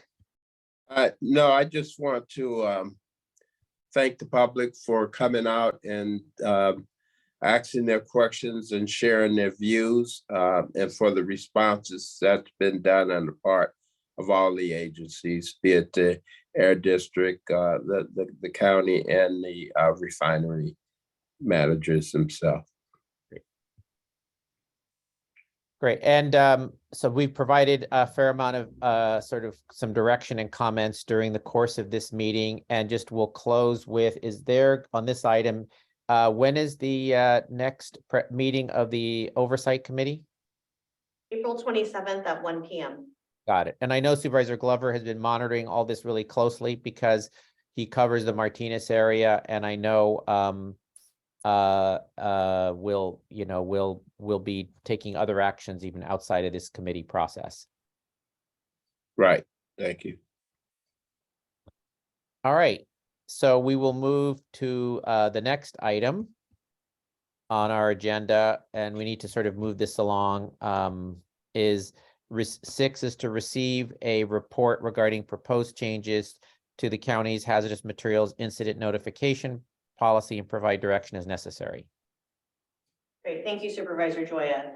So as I mentioned, we have a hazardous materials notification policy, and the purpose of this is to promote prompt and accurate reporting to the Contra Costa Health hazardous materials programs of releases or threatened releases of hazardous materials. I had indicated that we currently have 3 different levels within our community warning systems. As you can see on the screen, we have levels 1, 2, and 3, with 3 being the highest. We are proposing a change right now to level 2. And the reason for this is we have been hearing from the community members. We have learned a lot from recent incidents. And we feel that currently right now for a level 2 incident, which is one where there's offsite consequences expected, which may impact the health of sensitive populations, we are not able currently, the way the policy stands, to notify the public of these public health advisories expeditiously. So with that in mind, we are seeking to change level 2 notifications to allow for text messaging notifications and emails upon a level 2 incident to be able to get that message out to community members quicker. We also would like to add that at our discretion for certain level 2 incidents that we be able to implement phone notifications as well. This is different than a level 3 notification in which we would have public protection actions required and use every single tool within our toolbox, which is activating our community warning system sirens, immediate reverse 911 phone notifications, emails, and everything else that we also would do with the level 2. I want to make it very clear that we are not saying that we want to do everything for a level 3 for level 2. We just would like the ability to add these text message notifications and emails, and if necessary, phone notifications. Next slide, please. I do want to just end too that for anyone who has not currently done so, the steps that you can take to be able to ensure that you receive these alerts is to sign up at CWSalerts.com. It really is the fastest way for you to be alerted in events which would require you to take action. Thank you. Great. Federal, do you have any comments? No. Yeah, so obviously these are good changes to make, and for everyone's benefit, we did recently whenever it was last year, require notifications for level 1. Will you explain, Nicole, what was the previous policy for level 1s? So we have made a change in 2022, I believe, that is requiring for level 1 notifications when there is a flaring incident that may be seen or heard by the community that is lasting longer than 20 minutes. We will be posting those to our website. This also would be for any incidents that are associated with any odors would be posted to our website. So that was a change that was implemented, I believe, March 2022. Well, also level 1s require notification to the county. Correct. Previously, prior to the change? Prior to the change, level 1s also required notifications to the county. There was no change there. Matt, was there a change to the amount, the timing? Did we expand that requirement? Yeah, Supervisor Joya, we did add in a time threshold, which is 15 minutes the facility has to notify the county. Right. It was silent, Right. and we wanted to define that. Yes. Yeah. Okay. All right, public comment on this item. The first speaker will be Heidi. Thank you all. I'm going to be brief. I would like to see an opt-in text and email for level 1, because last week I was out walking and I noticed all the smoke and from P66, and I immediately wanted to know what that is. And I'm not going to go necessarily to the website. So please consider directing the county health to include that. And I just want to emphasize, any system that we are relying on the Martinez Refinery Company to alert other officials is flawed. They have proven that. Thank you all. Thank you. Next speaker. Next speaker is Sohaila.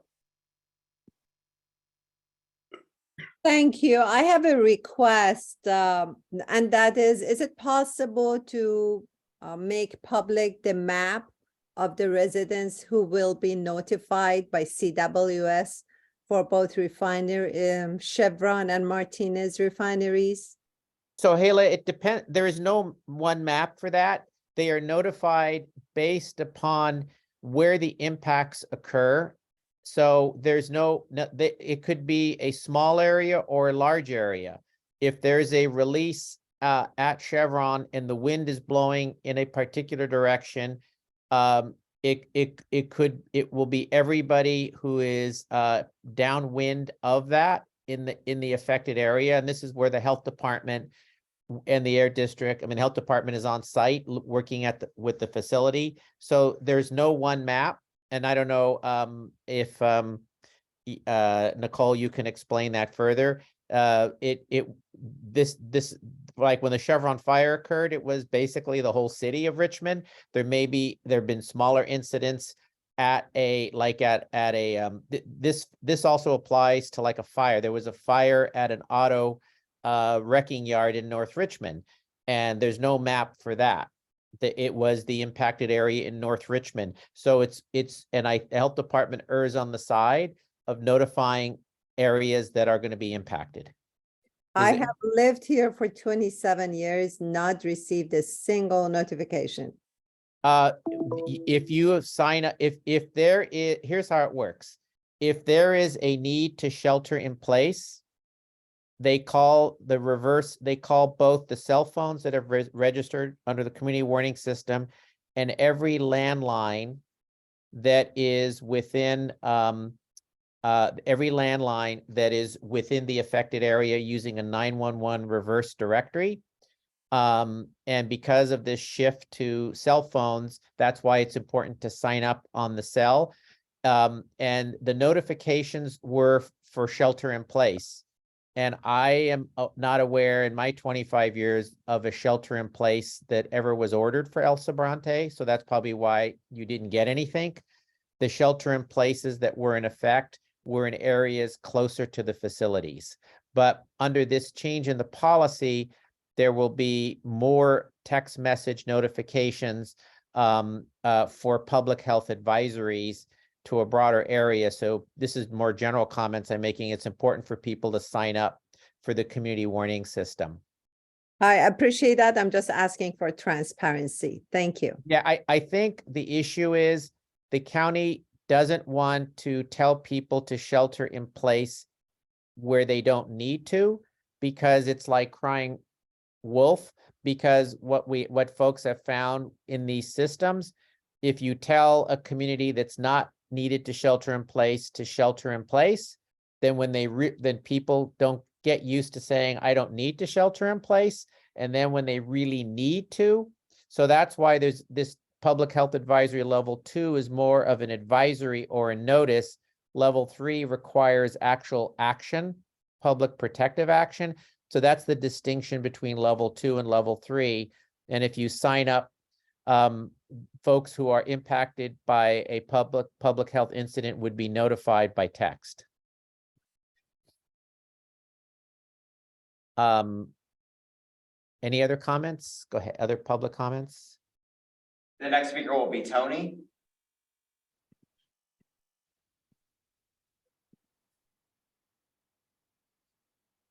Tony? Tony, I think you have to unmute.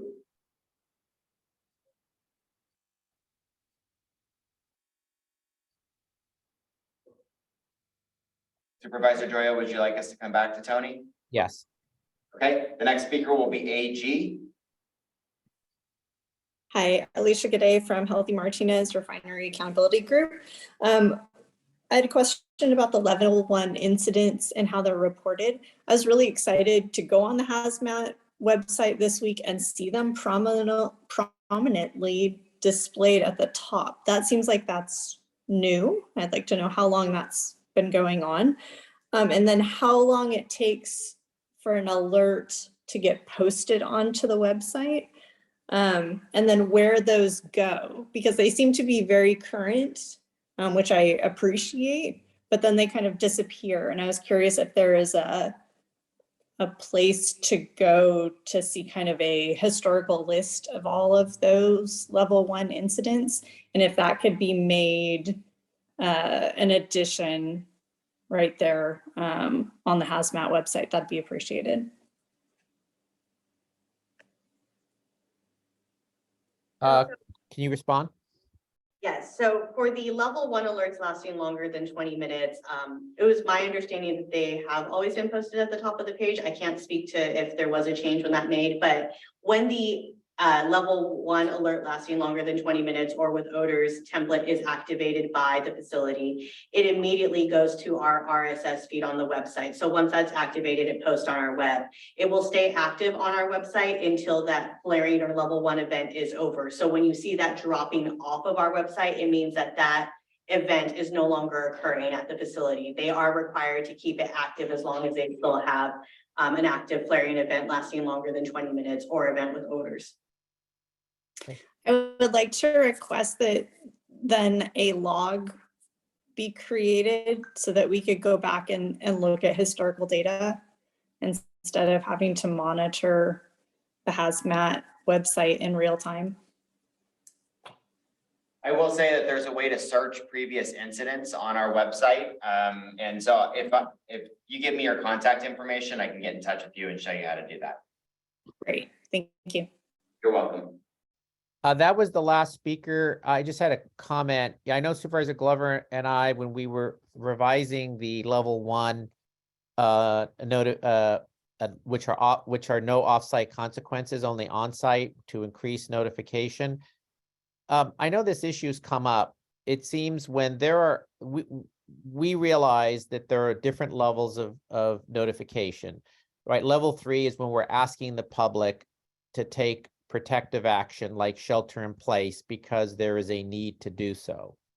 Level 2 is when there's a offsite consequence, but not a need to shelter in place, but potentially people with health conditions or sensitive populations may be impacted, so we do a public health advisory.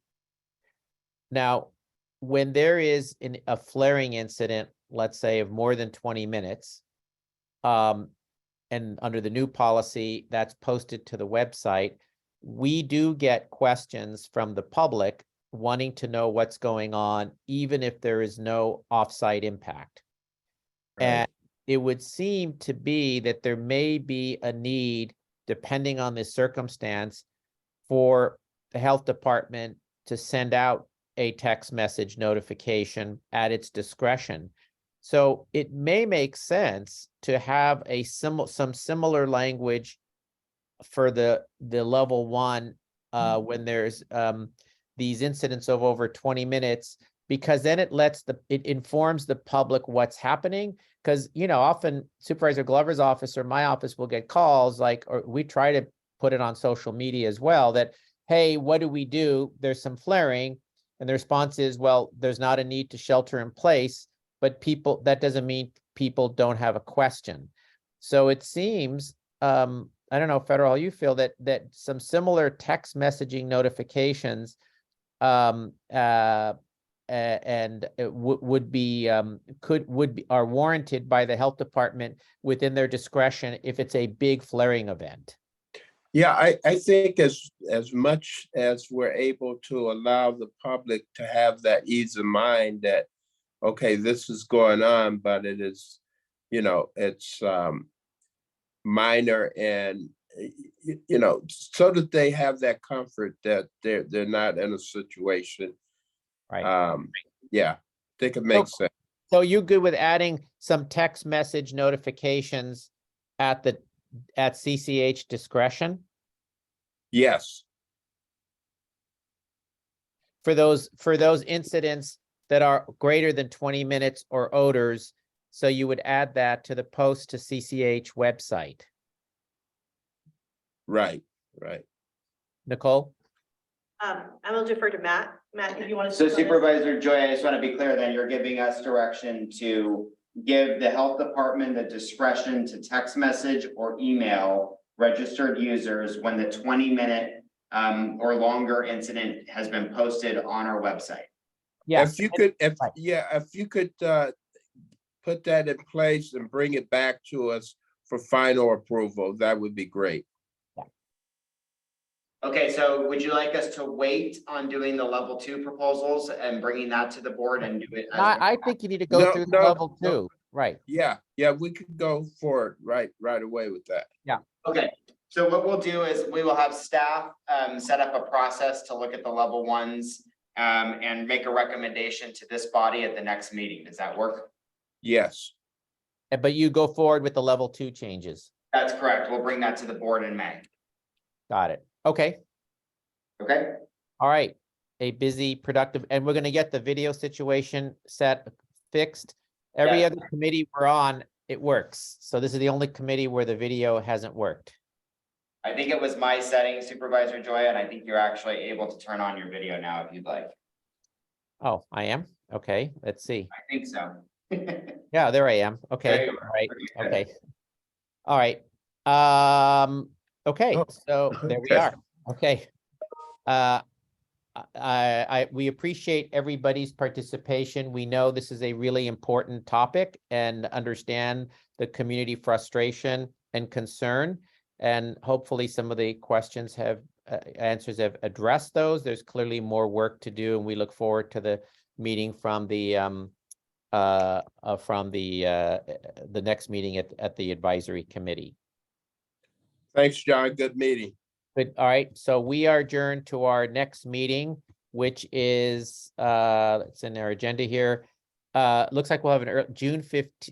No, June 15th, although we may have a meeting in May. Correct? Yes.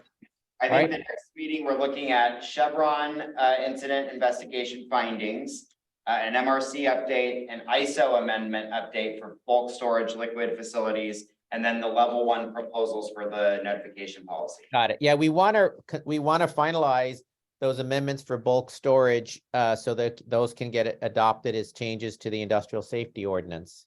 Right. And I know there's been discussion about whether Martinez then passes the industrial safety ordinance because there are some bulk storage facilities in Martinez that would not be covered under our ordinance or Richmond's ordinance. Is that correct, Nicole? Yeah. So Supervisor Joya, County Council is reviewing the language of our industrial safety ordinance amendments. So we will have something to present to you hopefully at our next meeting, which is on scheduled for June 15th. Right. And then after that, we would send those to the Board of Supervisors for adoption, correct? That's correct. And the Richmond City Council for adoption. And then Martinez can have a larger discussion about adopting the ordinance as well. That's correct, Supervisor. Okay. All right. We adjourned. Okay. Thanks. Thank you. Goodbye.